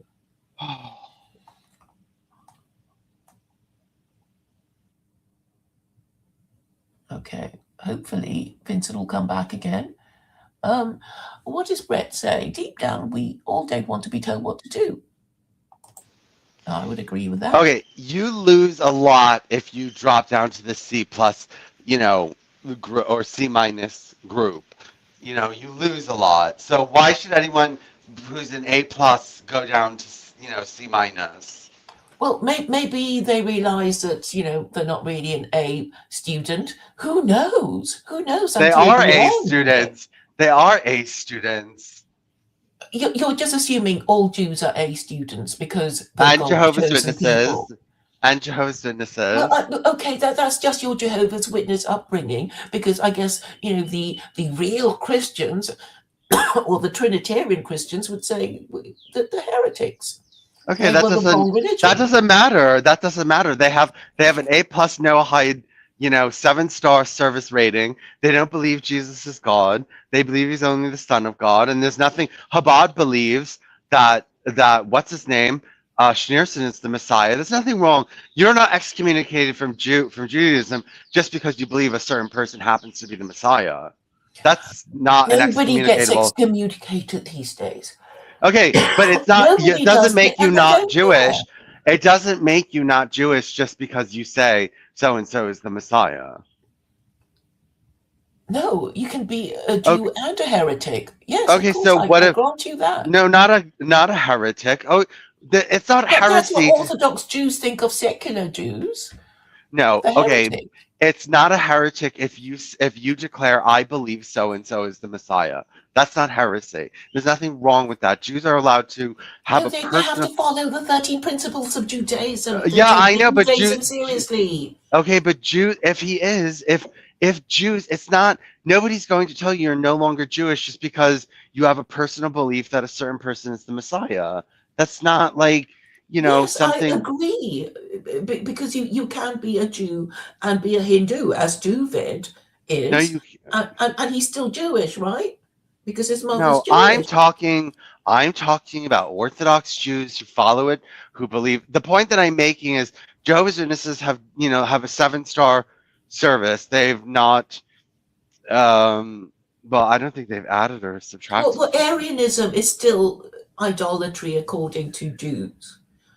But if they're not Arians, they don't believe in Arianism. We've gone through this 100 times. They believe Okay, Jesus. so Jehovah's Witnesses believe that Jesus was an angel, right? Yes. That's what you said. Yes. So, and you don't worship him. No. Okay. So I guess you guys are cool with Jews, are you? Pretty much. Yeah, we're pretty much. Do you ever? Okay. So is there a position on Jehovah's Witnesses that Jews take? I would have. You would have to look it up. Actually, Rabbi Tovia Singer did one with the Jehovah's Witness. Look that up. Do Rabbi Tovia Singer Jehovah's Witness Noahide?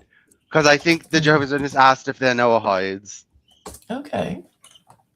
And we can play that. Yeah, sure. I don't know what he said, but I know that there are rabbis who consider them, but I don't know what Rabbi Tovia. Brave has a kind of essay-like thing. If you want me to read it, Brave. Okay, Rabbi Tovia Singer, an American Orthodox rabbi and founder of the counter-missionary organization Outreach Judaism, actively addresses Jehovah's Witnesses and other missionary groups by providing theological counter-arguments to protect Jews from conversion attempts.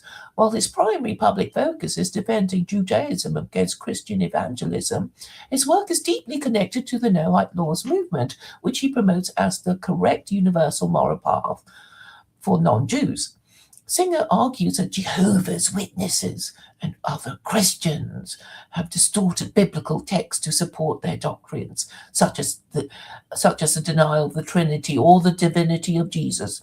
He teaches that non-Jews do not need to convert to Judaism or join sectarian groups like Jehovah's Witnesses. Instead, they should follow the 7 Noahide laws, which he describes as a foundational ethical and legal code given to Noah and binding on all humanity.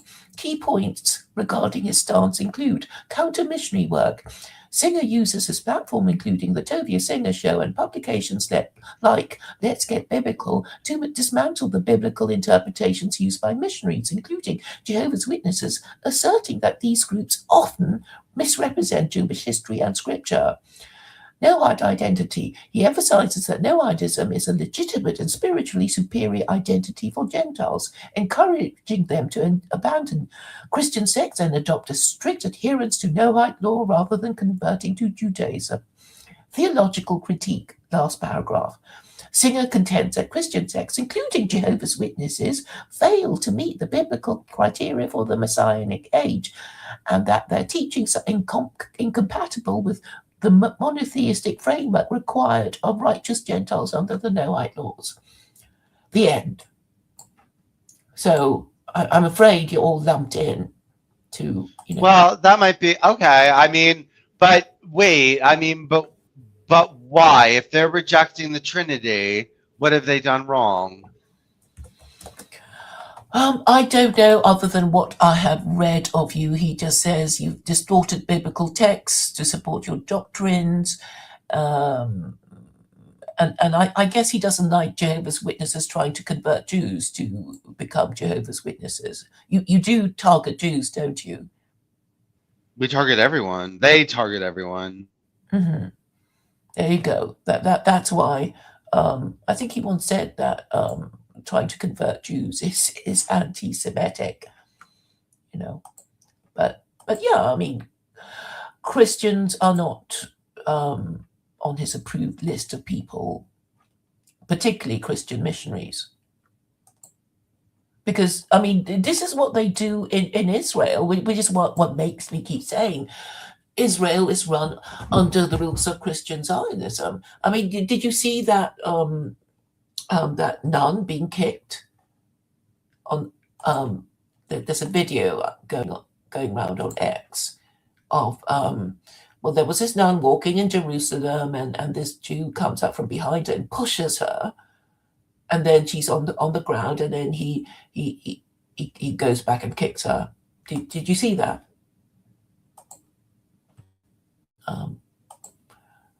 I can't hear Vincent.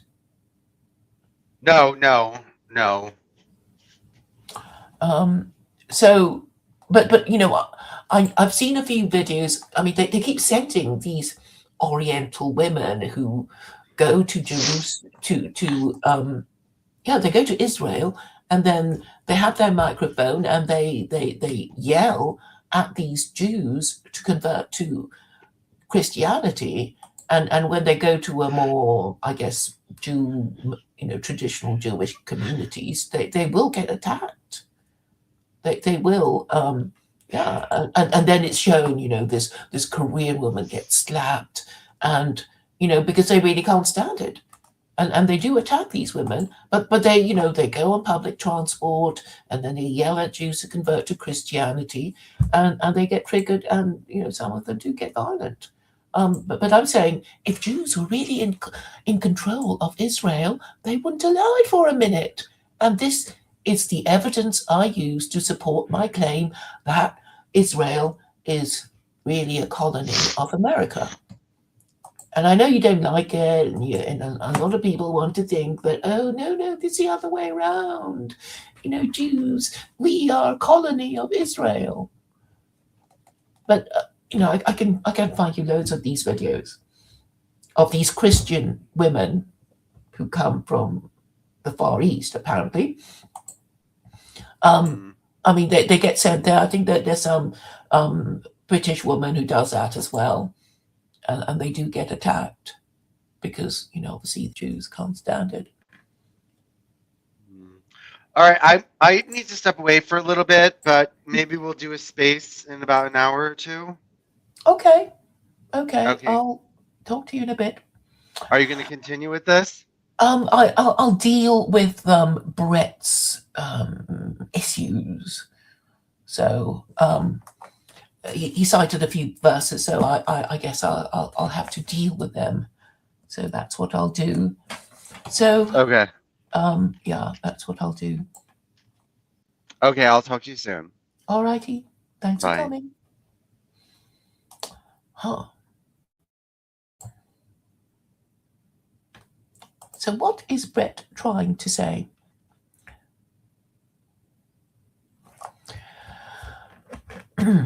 So I don't get the point that Brett was trying to say.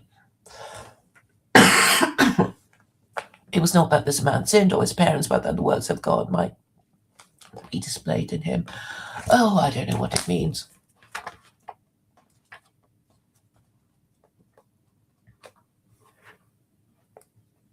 But anyway, who is John anyway, and why should we take anything he says seriously?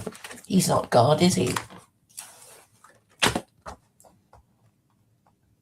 Right, it's a story of Jesus healing a man born blind. And chapter 9 goes, as he went along, he saw a man blind from birth. His disciples asked him, Rabbi, who sinned, this man or his parents, that he was born blind? Neither this man nor his parents sinned, said Jesus, but this happened so that the work of God might be displayed in his life. As long as it is day, we must do the work of him who sent me.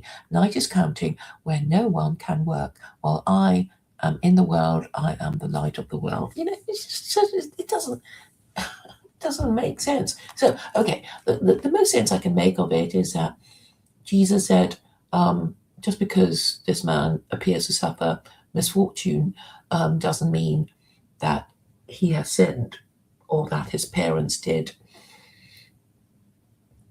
And the issue of reincarnation, even for Buddhists and Hindus, they're not supposed to be mean to, those suffering misfortune. They're supposed to, kind of rack up their brownie points of, virtue by being kind to the poor, etc.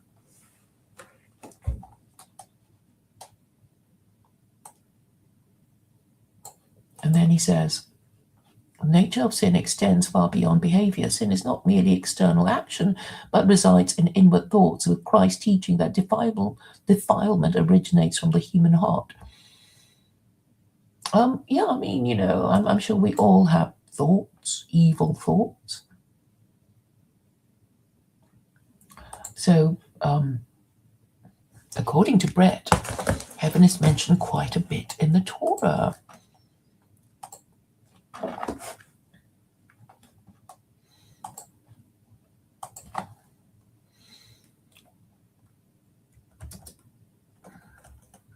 What does the Torah say about heaven?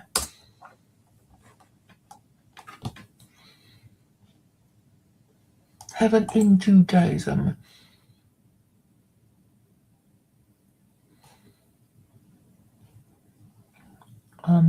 Maybe I shouldn't have jumped.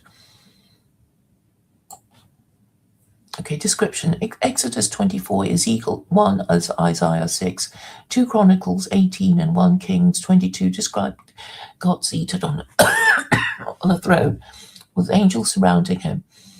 Exodus 24:10 describes a pavement made of sapphire or lapis lazuli.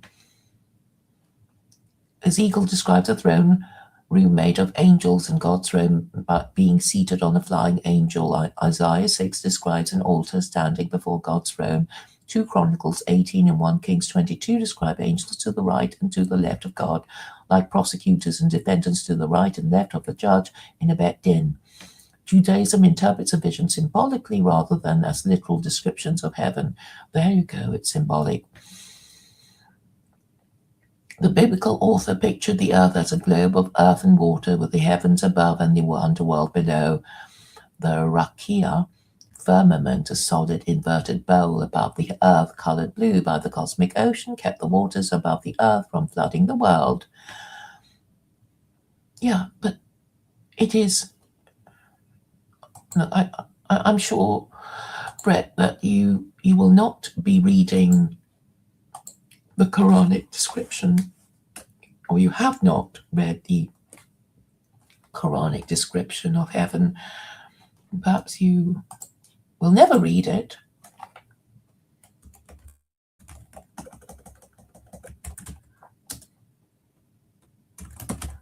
But here it is anyway.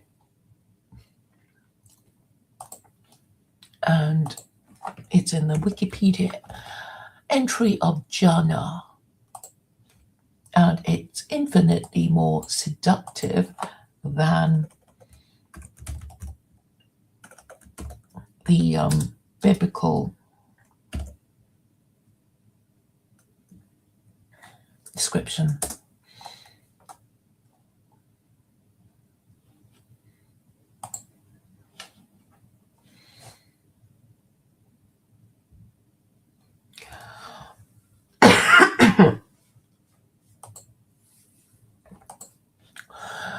I don't know about Deuteronomy.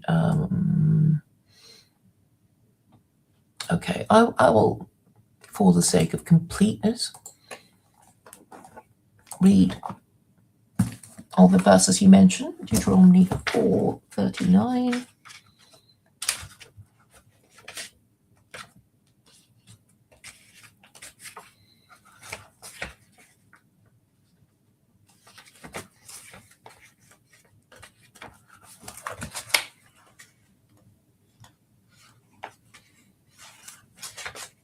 Oh, maybe I should just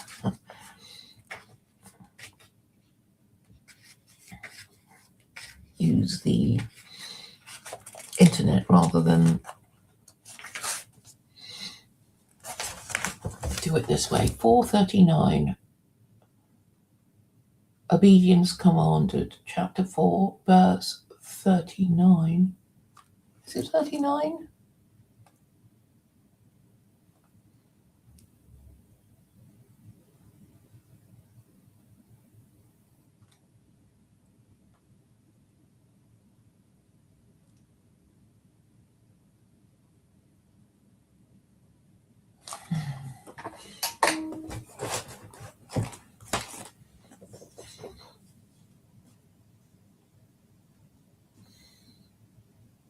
Acknowledge and take to heart this day that the Lord is God in heaven above and on the earth below. There is no other. You see, no descriptions.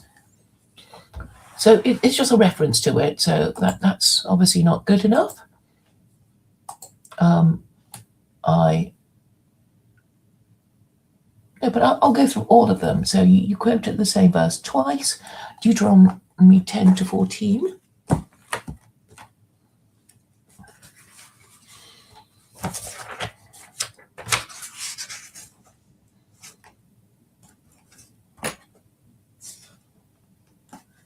And I suppose for the sake of completeness, I will have to quote 10:14. To the Lord your God belong the heavens, even the highest heavens, and earth and everything in it. Okay, as a reference is not a description. Exodus 20:22.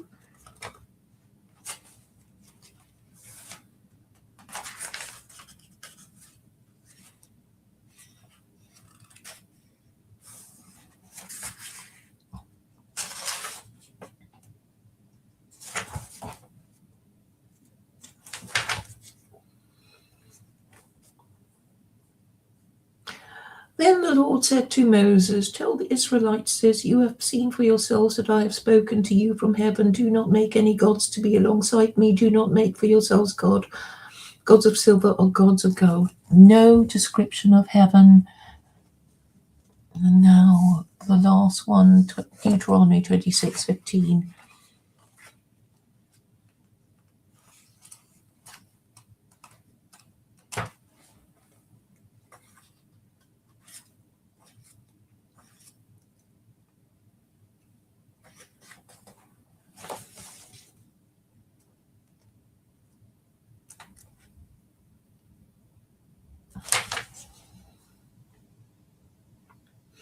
Look down from heaven, your holy dwelling place, and bless your people Israel and the land you have given, as you promised on oath to our forefathers, a land flowing with milk and honey. There's a reference to it, but it just says God is in heaven. So no vivid descriptions. While in the Koran,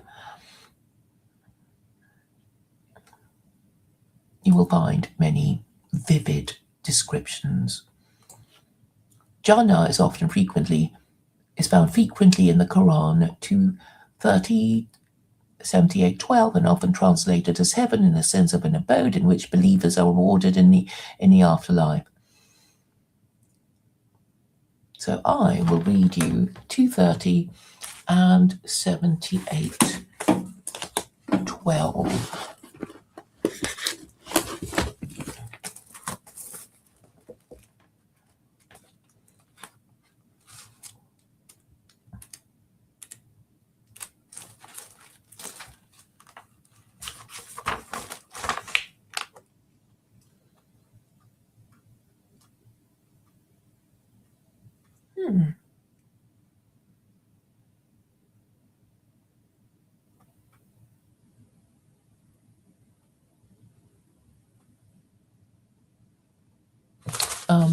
It's 78:12. 2:30 is just a reference to heaven. 78:12.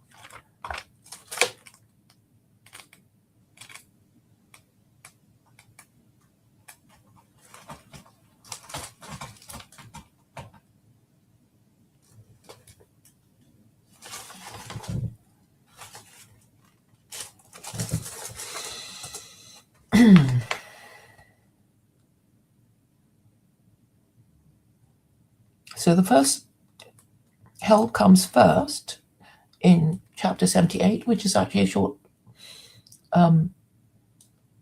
chapter, and then it really begins on verse 31. As for the righteous, they shall surely triumph. There shall be gardens and vineyards and high-bosomed maidens for companions, a truly overflowing cup. There they shall hear no idle talk, nor any falsehood. Such is the recompense of your Lord, a gift that will suffice them, the Lord of the heavens and the earth, and all that lies between them, the merciful with whom no one can speak. On the day when the Spirit and the angels stand up in their ranks, they shall not speak except him who shall receive the sanction of the merciful and declare what is right. That day is sure to come. Let him who will seek a way back to his Lord. We have forewarned you of an imminent scourge, a day when man will look upon his works and the unbeliever cry, "Would that I were dust."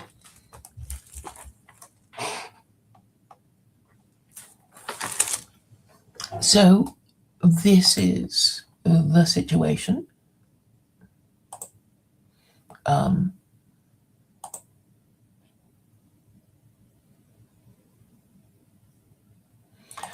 And now he wants me to read the book of Daniel.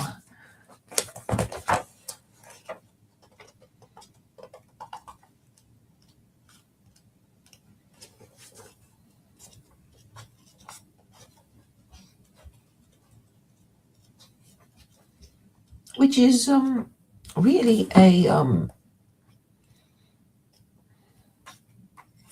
a prophecy, right?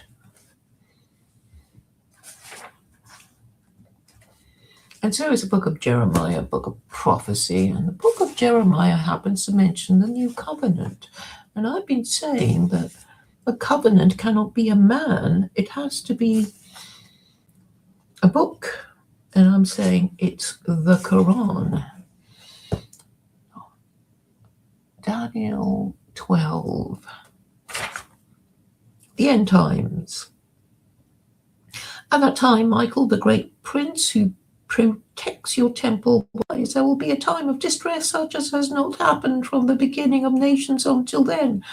But at that time, your people, everyone whose name is found written in the book, will be delivered. You know, that's okay. I've just read. Multitudes who sleep in the dust of the earth will awake, some in everlasting life, others to shame and everlasting contempt. Those who are wise will shine like a brightness of the heavens, and those who lead many to righteousness like the stars forever and ever.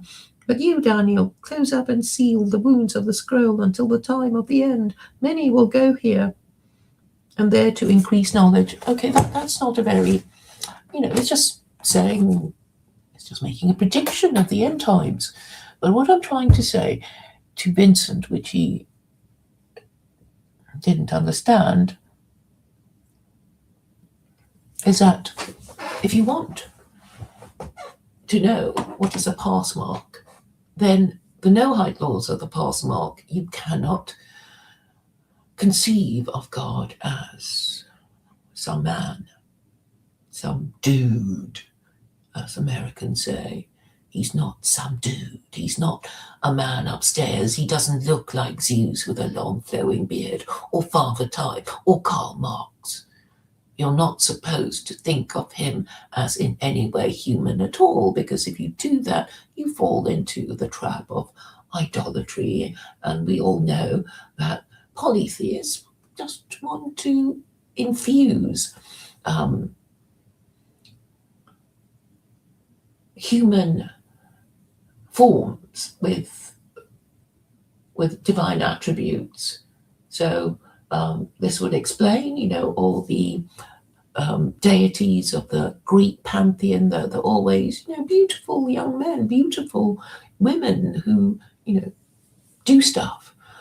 Aphrodite is the goddess of love and persuasion and that sort of thing. So Christians fall into a trap of imagining Jesus, of God as a man, and this just triggers the, all the accusations of idolatry, which I know a lot of you don't really care about, and I'm saying a lot of people don't care because all they can think about is this life, and they all think they don't really think of the next life. It's all about who they can bear to hang out with, and I get it that a lot of white men can't think of anything worse than having to hang out with a bunch of brown Muslims, right? So you don't want to do that. You don't want to have to think of doing that. But I'm suggesting, I don't go to any place of religious worship, but I'm just I just think about the theory of it, and the best thing to do is really to think of why idolatry is forbidden. And even think of things in this way. Why is idolatry bad for you, even if God doesn't exist to punish you for idolatry? This is really the ultimate position to take against idolatry. So I'm saying, if you're an idolater, and this means you do not take seriously the prohibitions in the Torah or the Koran, it just means, if you're an idolater, you're neither Muslim nor a Jew, and therefore you will be, Christianity, as far as Jews and Muslims are concerned, are idolaters, and therefore their laws are a mess. You cannot actually expect Christians to follow any law properly, because nothing in the New Testament says anything clearly. I mean, it's not even by God, right? So Jews and Muslims, whatever you think of them, will be able to say, well, our scripture comes from God. and we have to take it seriously because it's a word of God. And Christians, they can't do that because they don't have it. Matthew, Mark, Luke, John, Paul, and all the rest of them are just dudes, right? Mortal and fallible dudes. And Thomas Jefferson actually created the Jefferson Bible to make his point and excluded the Pauline epistles, upon which Christianity, in the form that we now know it as, was formed. So it was always made up. If you look at church history, you will see that the first 7 ecumenical councils were councils to get the story of Jesus straight, and they still couldn't do it. And after that, schism upon schism followed, and it just got pretty bad. And now we're in the 21st century, in the year 2026, when Christians just do not care to discuss Christian identity and even talk about what principles Christians are supposed to have. Do they have the principle of worshipping the Trinity? And if that is the only principle that Trinitarians can agree on, then how are they going to treat Unitarians? They're going to treat them as heretics, as Sam Titterman found out. So, and the ones who want to carry on worshipping the Trinity, they obviously don't give a damn what Jews and Muslims think of them, and therein lies a problem, because they do make the higher claim. So their claim is that their Torah and their Koran comes from God, and therefore their scripture is superior to scripture written by some dudes called Matthew, Mark, Luke, etc. So this is their point of superiority. Of course, atheists will say, well, it's all lies anyway. It was all made up by dudes we don't know the name of, but it was all written a long time ago by mortal and fallible men. But be that as it may, the fact remains that the religions that claim to be based on divine revelation have withstood the test of time. And as for Christianity, we are beginning to sense its wobble, and it didn't just start wobbling today. After all, the American Republic, I would argue, represented the first concerted attempt by Europeans to reject Christianity. And this caused the American Revolution, caused the French Revolution, which in the end caused the Russian Revolution. And they were all clearly attempts to reject Christianity. And you could even say that in the first half of the 20th century, there was an attempt to create secular political ideologies, such as fascism, such as communism, such as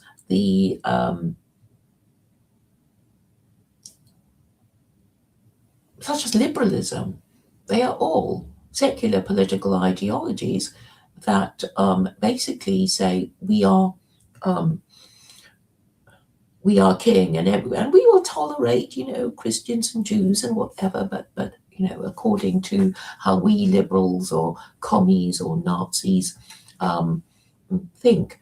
And if you talk to any Chinese people from the mainland, they will, even if they don't acknowledge that Marxism is their religion, they will think of Marxism as in the same way that Westerners would think of liberalism, that all other religions and ideologies come under the umbrella of Marxism, as do liberals, look down on,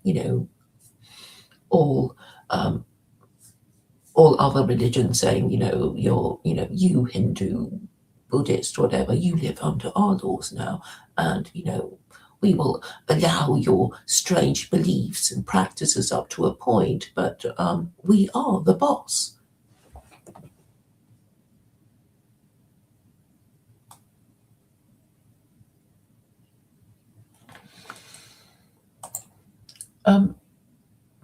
Brett talks about heaven. It's really not important because, I think we already accept, even Jews these days accept the necessity of conceiving of the afterlife. Because if you don't believe in the afterlife, you might as well be an atheist. And the important psychological and moral purpose of belief in the afterlife is, well, only if you believe in the afterlife do you really believe that good will be rewarded and evil punished.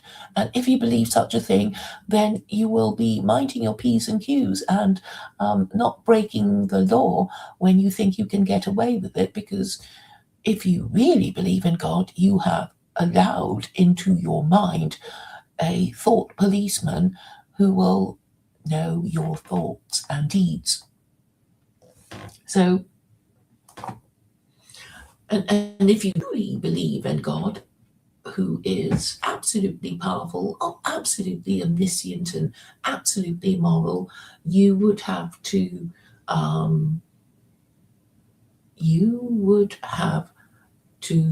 accept that he will be punishing idolaters. Right, this is really the crucial issue. And I think, well, this is my, contribution to Western civilization in the form of warning, instead of getting distracted by all these pointless arguments about the Septuagint, the Dead Sea Scrolls, and all these competing narratives. Just concentrate on just one thing. Is it idolatry to worship a man? Do Christians worship a man? On what basis do they worship a man? How did the Trinity come into being? Because if you look at early church history, the Roman emperors who adopted Christianity, they were certainly not Trinitarians. It's only in the year 380 in the Edict of Thessalonica that it was declared that any Christian who was not a Trinitarian would be persecuted, and it was then that began the practice of punishing heretics who didn't subscribe to the doctrine of the Trinity. And now I have to explain to you how the Trinity came to be. If you're a Jew, you would be denying the Trinity. You would be thinking that Christians practice idolatry, and you would be wanting to debunk their entire theology. And I think the Trinity came about as a result of Jews questioning Christians in this way. So they would go, "Hey, Christian, you worship Jesus, don't you?" And the Christian would have to say, "Yes. What about it?" And the Jew would say, "You worship Jesus because you think he's the Son of God, don't you, Christian?" And the Christian would have to say, "Yes." And then the Jew would say, "Well, the Father of your crucified Christ is a God of Israel, isn't he? That's what you believe, don't you?" And the Christian would have to say yes. And then the Jew would say, "Well, our God of Israel is more powerful than your crucified Christ." And would win that argument this way. And therefore, the doctrine of the Trinity predicted how Jews would argue, and therefore declared Jesus to be co-eternal, co-substantial, and co-equal with the Abrahamic God who created the universe, and would burn as heretics all who deny the Trinity. And that was how it all started. So thank you all for coming. And I hope what I said and I hope it makes sense that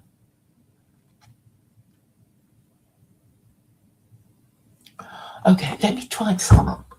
What I'm trying to sum up is what I'm trying to say on this stream is that a lot of neologisms have been created to confuse people and maybe to reassure people. And but the idea is, we're all Christian, we're all white, we're all European, and we're great, and we don't like these Muslims in our country, do we? No, we don't. And maybe the Jews are somehow to blame, and we don't like them, and we're going to be Christian, and Christ is King, and we'd like to do what our hands.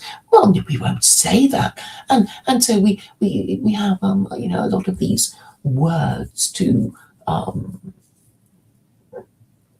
maybe create an ironic effect. To think that, well, everything's okay, Christianity is not kaput, and maybe it will help people. And I'm saying, no, it can't, because it has already failed so many times. And this is what the founding fathers were trying to do. It's saying no more Christianity, and actually we prefer the Koran, and the First Amendment is based on a verse in the Koran, and there is a White House Koran. It belonged to Thomas Jefferson, and if you read George Washington's farewell speech, you will hear many Quranic echoes. Not that I've been at all successful in getting Americans to read the farewell speech of George Washington. It seems that they're supremely reluctant to do that. They would rather, I get the impression that they would rather blame the Jews and complain about the Muslims than actually go back to the founding of their republic and understand the motives of the founding fathers, who were educated men, who were Masons, who, surely you credit them with a bit of understanding of Jewish and Islamic theology as well as their own. And I'm afraid any reading of church history would tell you that the first 7 ecumenical councils, there is a Wikipedia entry about that, was an attempt by the church fathers, the early church fathers, to get their story right. And you never hear about these things because obviously they couldn't. Now, let me just look it up.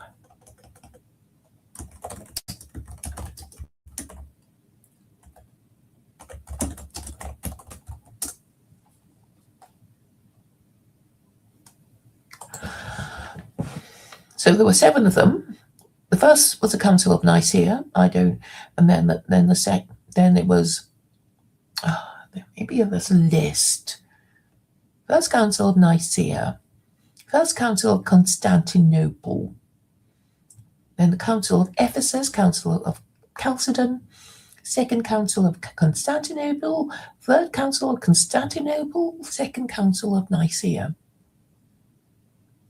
So the first one, main topics of the First Council of Nicaea was Arianism, the nature of Christ, celebration of Passover, ordination of eunuchs, prohibition of kneeling on Sundays and from Easter to Pentecost, validity of baptism by heretics, lapsed Christians, sundry other matters. First Council of Constantinople, Arianism, Apollinarism, Sabellianism, Holy Spirit, successor to Meletius, all new to me. Apollinarianism is a Christological position proposed by Apollinaris of Laodicea that argues that Jesus had a human body and sensitive soul, but not a human rational mind, the divine logos taking the place of the latter. It was deemed heretical by the First Council of Constantinople. Sabellianism is a belief that there's only one person in the Godhead.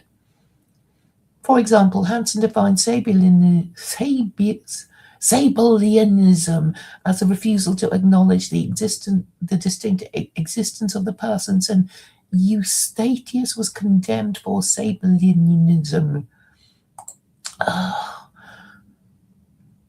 His insistence that there is only one distinct reality, hypostasis in the Godhead, and his confusion about distinguishing the Father, Son, and the Holy Spirit led him open to such a charge.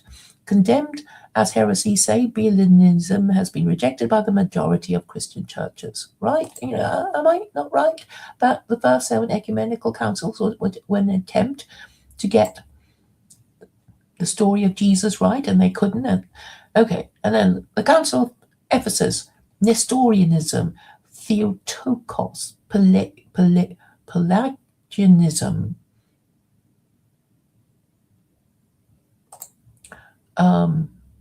Theotokos is a title. Mary, Mother of Jesus, used especially in Eastern Christianity.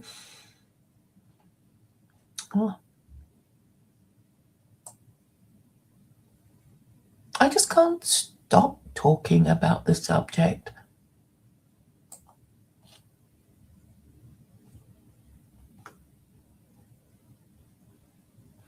Okay, so I think this one was Jesus, Mary was part of this Trinity, right? Nestorianism, I can never remember what it is. Nestorianism is a term used in Christian theology and church history to refer to several mutually related but doctrinally distinct sets of teachings that fall under the umbrella term of diophysitism, such as the 2 natures in Christ or 2 persons in Christ.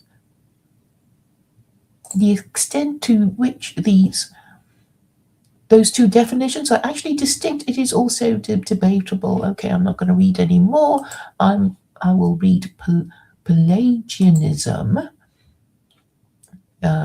which is a Christian theological position that holds that the fall did not taint human nature and that humans by divine grace have free will to achieve human perfection. Pelagius, an ascetic and philosopher from the British Isles, I didn't know he was British, taught that God could not command believers to do the impossible, and therefore it must be possible to satisfy all divine commandments. He also taught that it was unjust to punish one person for the sins of another, therefore infants are born blameless. Pelagius accepted no excuse for sinful behavior and taught that all Christians, regardless of their station in life, should live unimpeachable, sinless lives. Easier said than done, innit? Now we come to the Council of Chalcedon.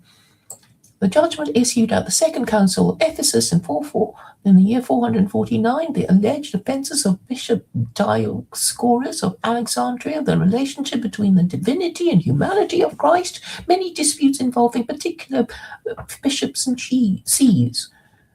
And now we come to the Sixth Ecumenical Council, the fifth. Second Council of Constantinople in the year 553, Nestorianism, Monophysitism, Origanism.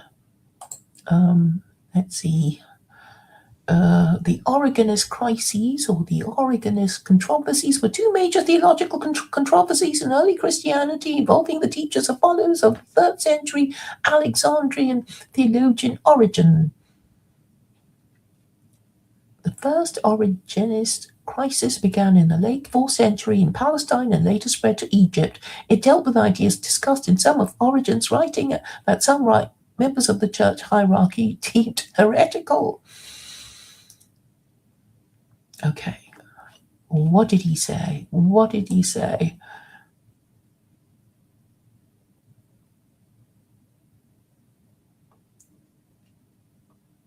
Okay, it's complicated, and I won't bore you with it since I barely understand it myself.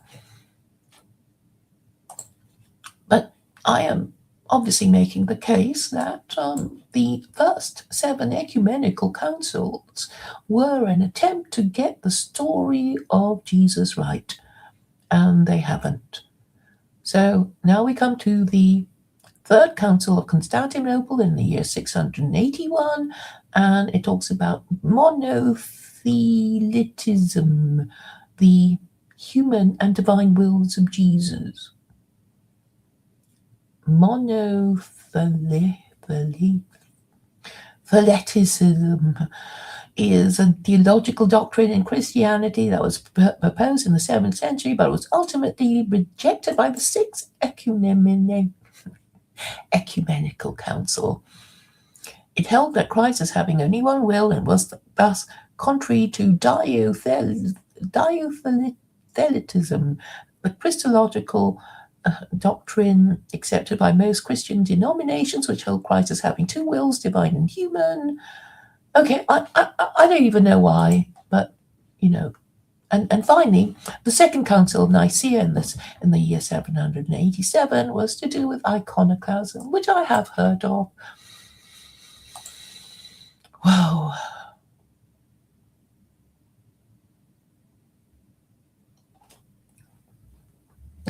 Right. Obviously, Brett doesn't agree, but I'm saying it's clearly the case, because Brett is Christian. I think Brett he's Orthodox. So, okay, this is my position on people who have converted to another religion that is not the religion of mum and dad, and they would probably be harder to shift on that position than somebody who, thinks, oh, this is, I don't think the religion of mum and dad is quite the right one.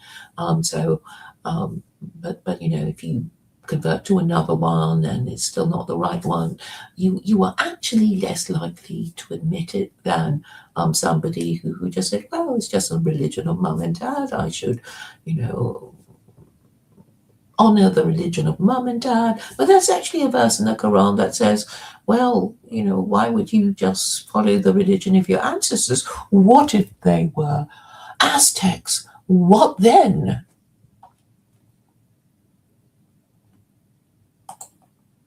Oh, okay, I got this wrong about you.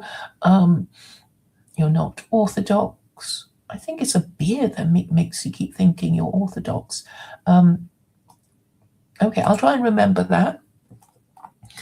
But I should say a few things before I go about Calvinism, because, the tulip thing, it must drive people crazy.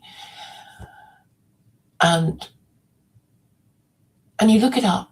I know tulip. I know, but not all, the categories. And you think, but it's so gloomy. Well, what's all this predestination thing? And doesn't God, allow you free will? And really, it's an argument about nothing. Because if you read the Quran, you will find that, God says he gives you free will. He does. But of course, he knows everything. And he may know that you will use your free will in the wrong way, or you never use your free will and you never convert out of the religion of mum and dad. But he knows, but you don't. So, but in theory, you could still, try and choose the right religion. And I'm saying there's obviously a right religion to choose. If you're shopping around for a religion, and even though Vincent mocked me for having those standards, it's just that, everybody kind of knows that there is a possibility of passing the test to get to heaven or failing it. After all, we are such sinful creatures, and we are most of the time leaning on our evil inclination. So we shouldn't, all assume we're just going to, pass a test with flying colours, and we therefore need to know for our own sakes what is the pass mark, what is the least we need to do to get to the other side. And then we have, conveniently, the no-height laws, which is, I'll give it to them. It is a Jewish achievement. It does come from the Babylonian Talmud. And my thing with Jews has been, thank you for your no-height laws. Very useful. Could you be useful to Gentiles for a change? And rank the four Gentile religions according to their conformity with the Noahide laws. Please, would you do that?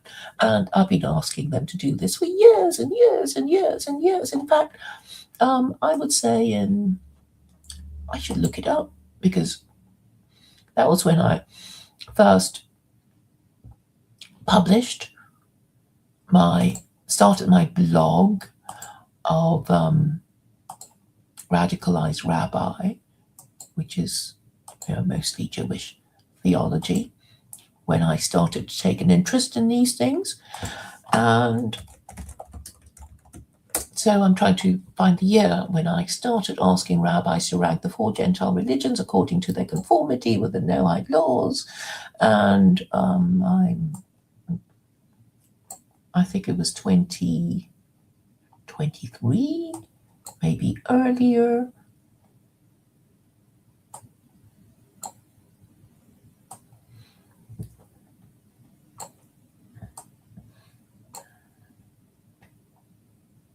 No, I will find it for you, because but the thing is, I keep mentioning the Noahide laws. Okay, Noahide ranking, maybe it'll produce the word, the actual post earlier. If I use more accurate search words. So, it goes all the way back to 2021, and I'm now finding, maybe it was 2020. That was a while back, wasn't it?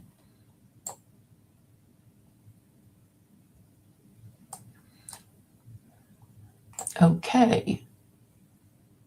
2020. So I'm going to post it in the chat, because I'm sure you'll be so interested.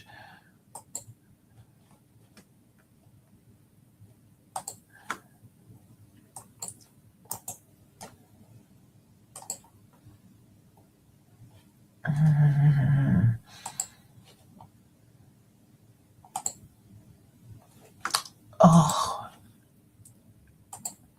sorry, I'm being a bit slow because my computer's being a bit slow. And of course, it's all my fault. I shouldn't blame my computer.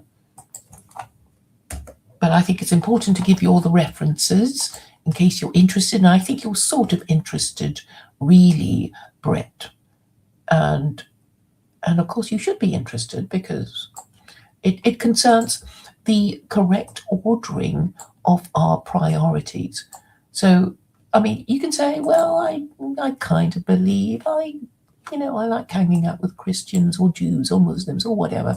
But I'm saying, in theory, there is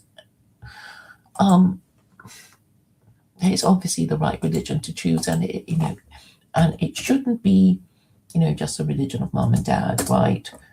However much you honor your ancestors, there's no reason why your ancestral religion should be the correct one.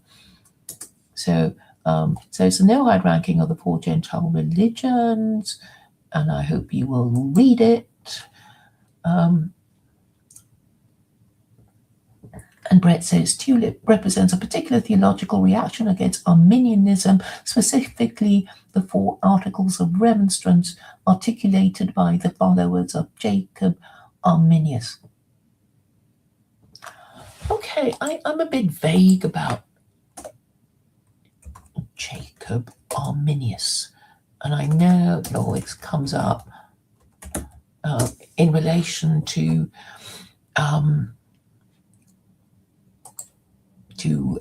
Calvinism. So Jacob Arminius was a Dutchman, and you see, at the time, they were a republic, weren't they? I think it's all to do with no longer being Catholic and no longer being a monarchy, and that's why they have this sort of peculiar thing.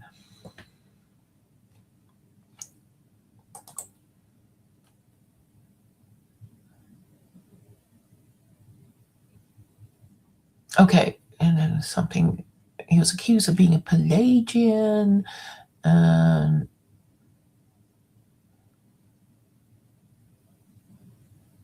it's very complicated. I mean, this is the thing about Christian theology. And I was talking to this Seventh-day Adventist, and it's so complicated. They can't even remember, even though they used to be, Seventh-day Adventists when they were children. And the saying, "What a tangled web we weave when first we practice to deceive."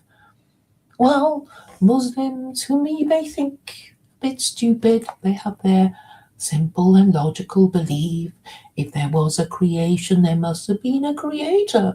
And we Muslims believe that that creator was the supreme and eternal Abrahamic God who revealed the Torah first to Jews to get people's hopes up for a better revelation than what the Jews got, and hey presto, here's a Koran, and that's your last one, people. So that was that's an easy to remember narrative, wouldn't you agree? And I do go on at the Americans because I think they, of all people, should understand that the First Amendment is only supported by one holy book, and it ain't the Bible. And they should also bear in mind the objectives and intentions of the Founding Fathers and what they were trying to do with their proposition nation. And they were really following the Koran. When you think about the American Declaration of Independence, look at what they're trying to say. Look at what they're trying to do. They're making it obvious and logical. And so I have been saying that the Founding Fathers were proto-Muslim no-hides, and it hasn't. Nobody's taken up that narrative because, frankly, the Muslims are a bit stupid, or maybe they're a bit scared. So they, or maybe they don't really get American history or Western history. But I think if I keep saying it, eventually some Americans who are not totally chauvinistic in their Christianity will eventually understand what I'm trying to say. And I'm talking about chauvinists. Sam Tideman, I know he hates me. I know he hates me for the things I say. But the thing is, Unitarian Christians are really so useful because, basically, Sam Tideman has positioned himself on a precipice, right? Because Unitarian Christianity is closest to Islam. So he's kind of talked himself into Islam, and now he's avoiding me because he doesn't want me to ask him all these intrusive questions. He prefers to hang out with people like Annie Crawford and kind of nod along to the nonsense she talks about. Annie Crawford basically blocked me for asking awkward questions about the Trinity. And Sam Tideman, I don't know why he doesn't talk more about the Founding Fathers, who were, clearly not Trinitarians. He can use American history as a support for his Unitarianism. There were Unitarian American presidents. I think there were 5 of them, and there were Unitarian churches in Yale and Harvard, and so Unitarianism was once a big thing. And I would argue proto-Muslim. So Sam won't talk to me because he kind of knows I'm going to push him into Islam, and he can't bear the thought of having to hang out with Muslims. I even recommended a Muslim that he can talk to who's white and British and in academia, and but he he doesn't want to talk to him. I think, he only wants to talk to really, really kind of Muslims that a lot of Islamophobes would already find icky, like Shabir Ali, and if you sort of show him sort of white European, cultured middle class, white Europeans, Sam Tideman just isn't interested. This reminds me that I could be mentioning Tim Winter to him, which he'll probably not do anything with it either. And I get it about Sam Tideman. I can sense his kind of dripping contempt for, brown people and, just their religion, and why should he have anything to do with the low status culture, the low status religion of immigrants fresh off the boat? Yuck! I get it. And obviously that's a view of Paul Vanderklay and his, viewers and subscribers.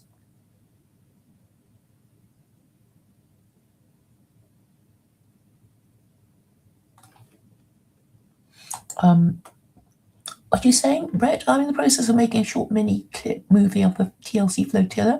I gave you a ship and your part is kind of cool. Oh, thank you. Yes.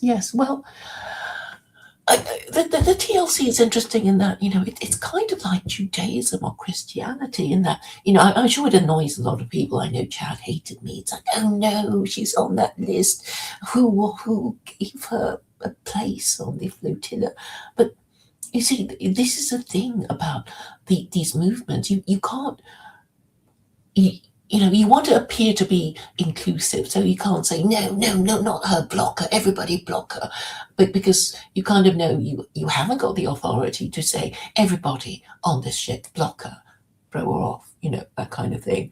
So you don't bother, and waifs and strays come and attach themselves like barnacles to your boat, and there's not much you can do about it. But this is also the nature of Christianity. Just random people can just come and say, oh, well, I'm Christian. I think I saw a man with a beard at the supermarket and he smiled at me. I felt that the Holy Spirit had entered into, crap like that. So, and that's why you have organized religion, and this is what I admire about organized religion. It's like, hey, you can't just say you're Christian just because you feel it, and you thought you saw some guy that you thought was Jesus. No way. You have to, do your confirmation classes. You got to, have it officially done, and then you'll get a confirmation certificate, and then you'll be a properly paid up member of respectable society, and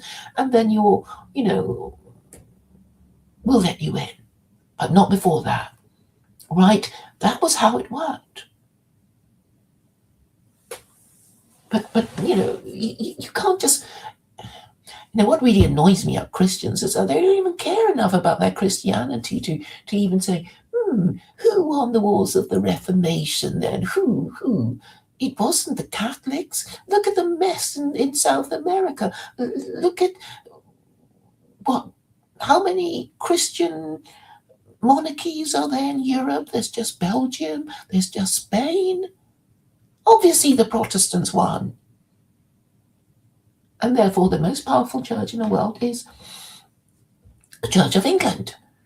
But it's currently being headed by some LGBT supporting woman. And this is completely unprecedented. And Paul Vanderklay just wouldn't say a thing. I remember on the very day when the Archbishop of Canterbury was announced, he said nothing. Nothing. Nada.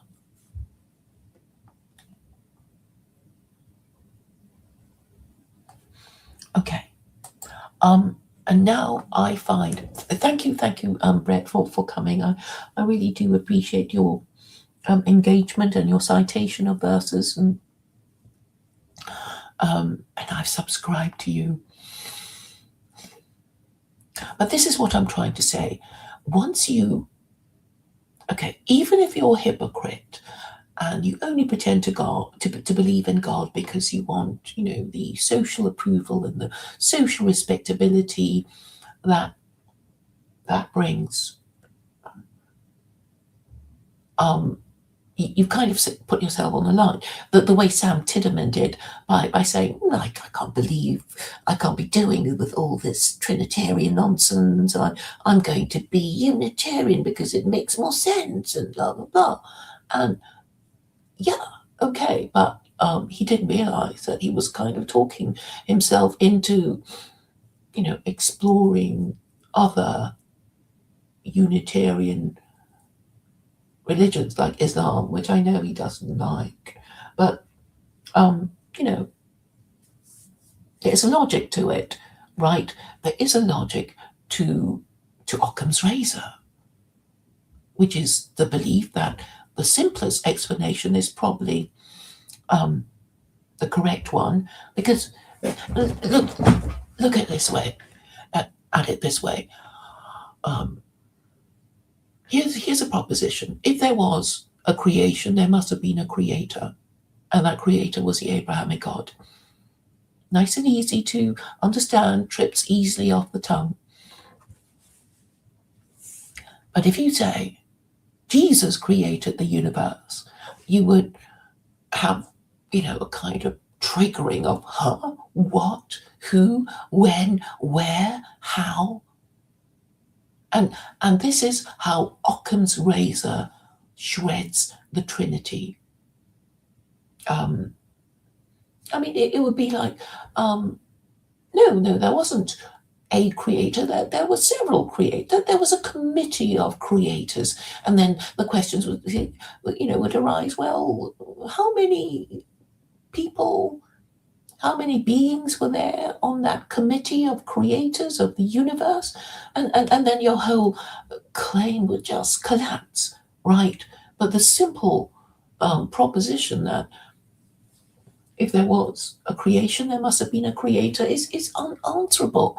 I was faced with that when I was an atheist. I'm now agnostic, in case anybody's interested, and I was debating with Muslims, and I was faced with that proposition. And I had to, I had to, I had to say that I had to propose a possibility that God, having created the universe, kind of checked out, like a salmon that spawned, and that was when they all shrieked at me and with blood curdling cries of Allahu Akbar. Which will lead into a discussion about Nietzsche saying God is dead. But anyway, since God is not human, since he's meant to be immortal, he can never die. Because that is the beauty of being eternal. You precede the creation of humanity. You will, be around even when the universe is no longer around.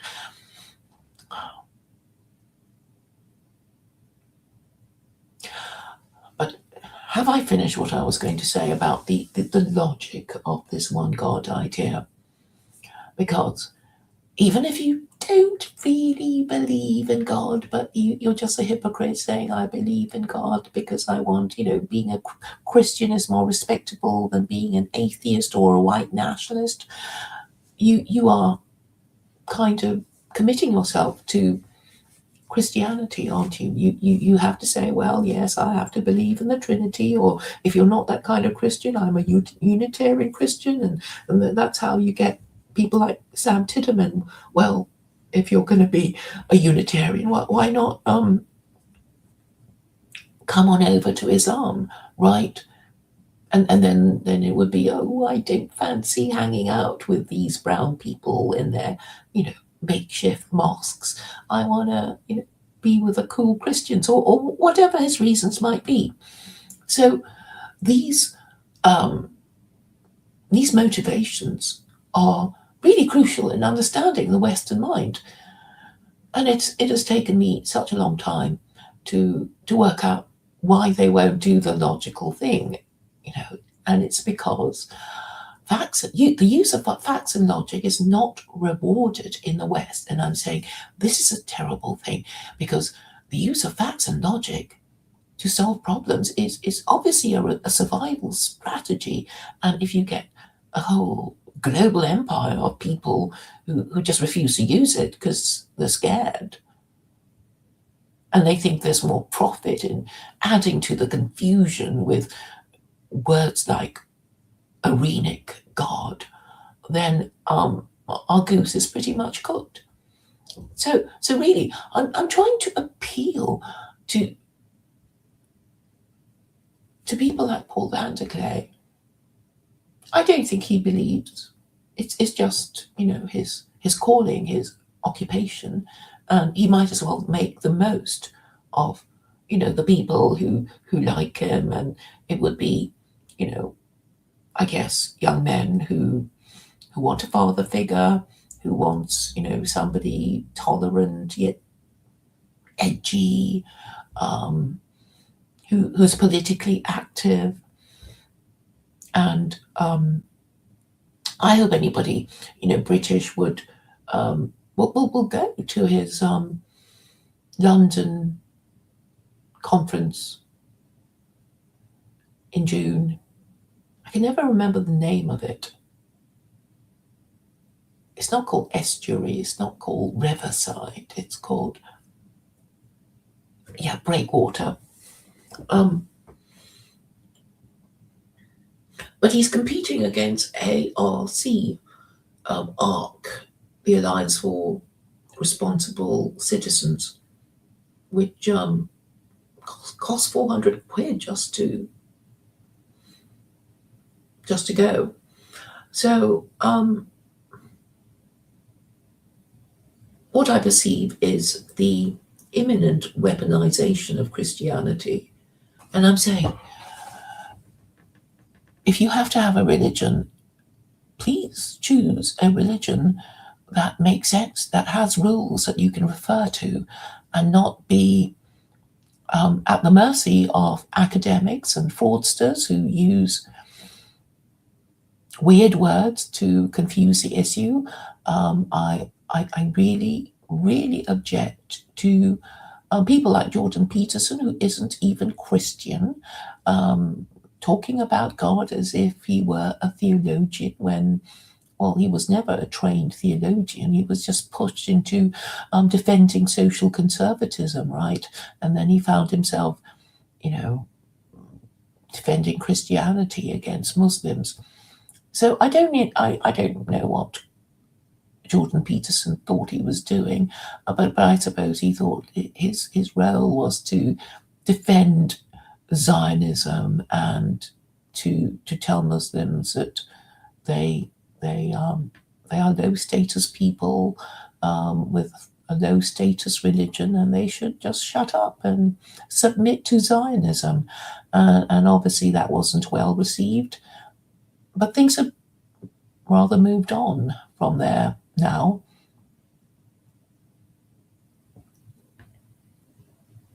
But if you use facts and logic for understanding the Abrahamic God, I think you will find it a rewarding experience, because really, in a way, it's so logical.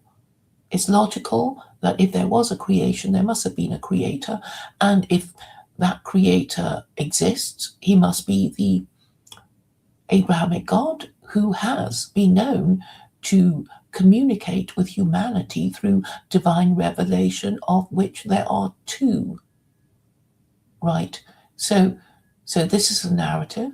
And why two? Because God, in his wisdom, divided humanity into Jews and Gentiles. Why did he do it? Because I think he used Jews as a kind of hors d'oeuvre. He made Jews, his chosen people, to function as his hors d'oeuvre. So while the Jews lorded it over everyone and said, "Ooh, we're the ones, we're the chosen people of God, and we're the first people in receipt of divine revelation," and this created, of course, a desire for Gentiles to receive a better revelation from God, and they got it in the Koran, and they didn't even know. They didn't even know, because all these Christians, after the Quran was revealed, were looking down their noses at these Muslims who did have a better revelation. I would say the Quran is better because it has, it gives us more rights, more human rights, such as the First Amendment, such as the right to privacy, and I would argue that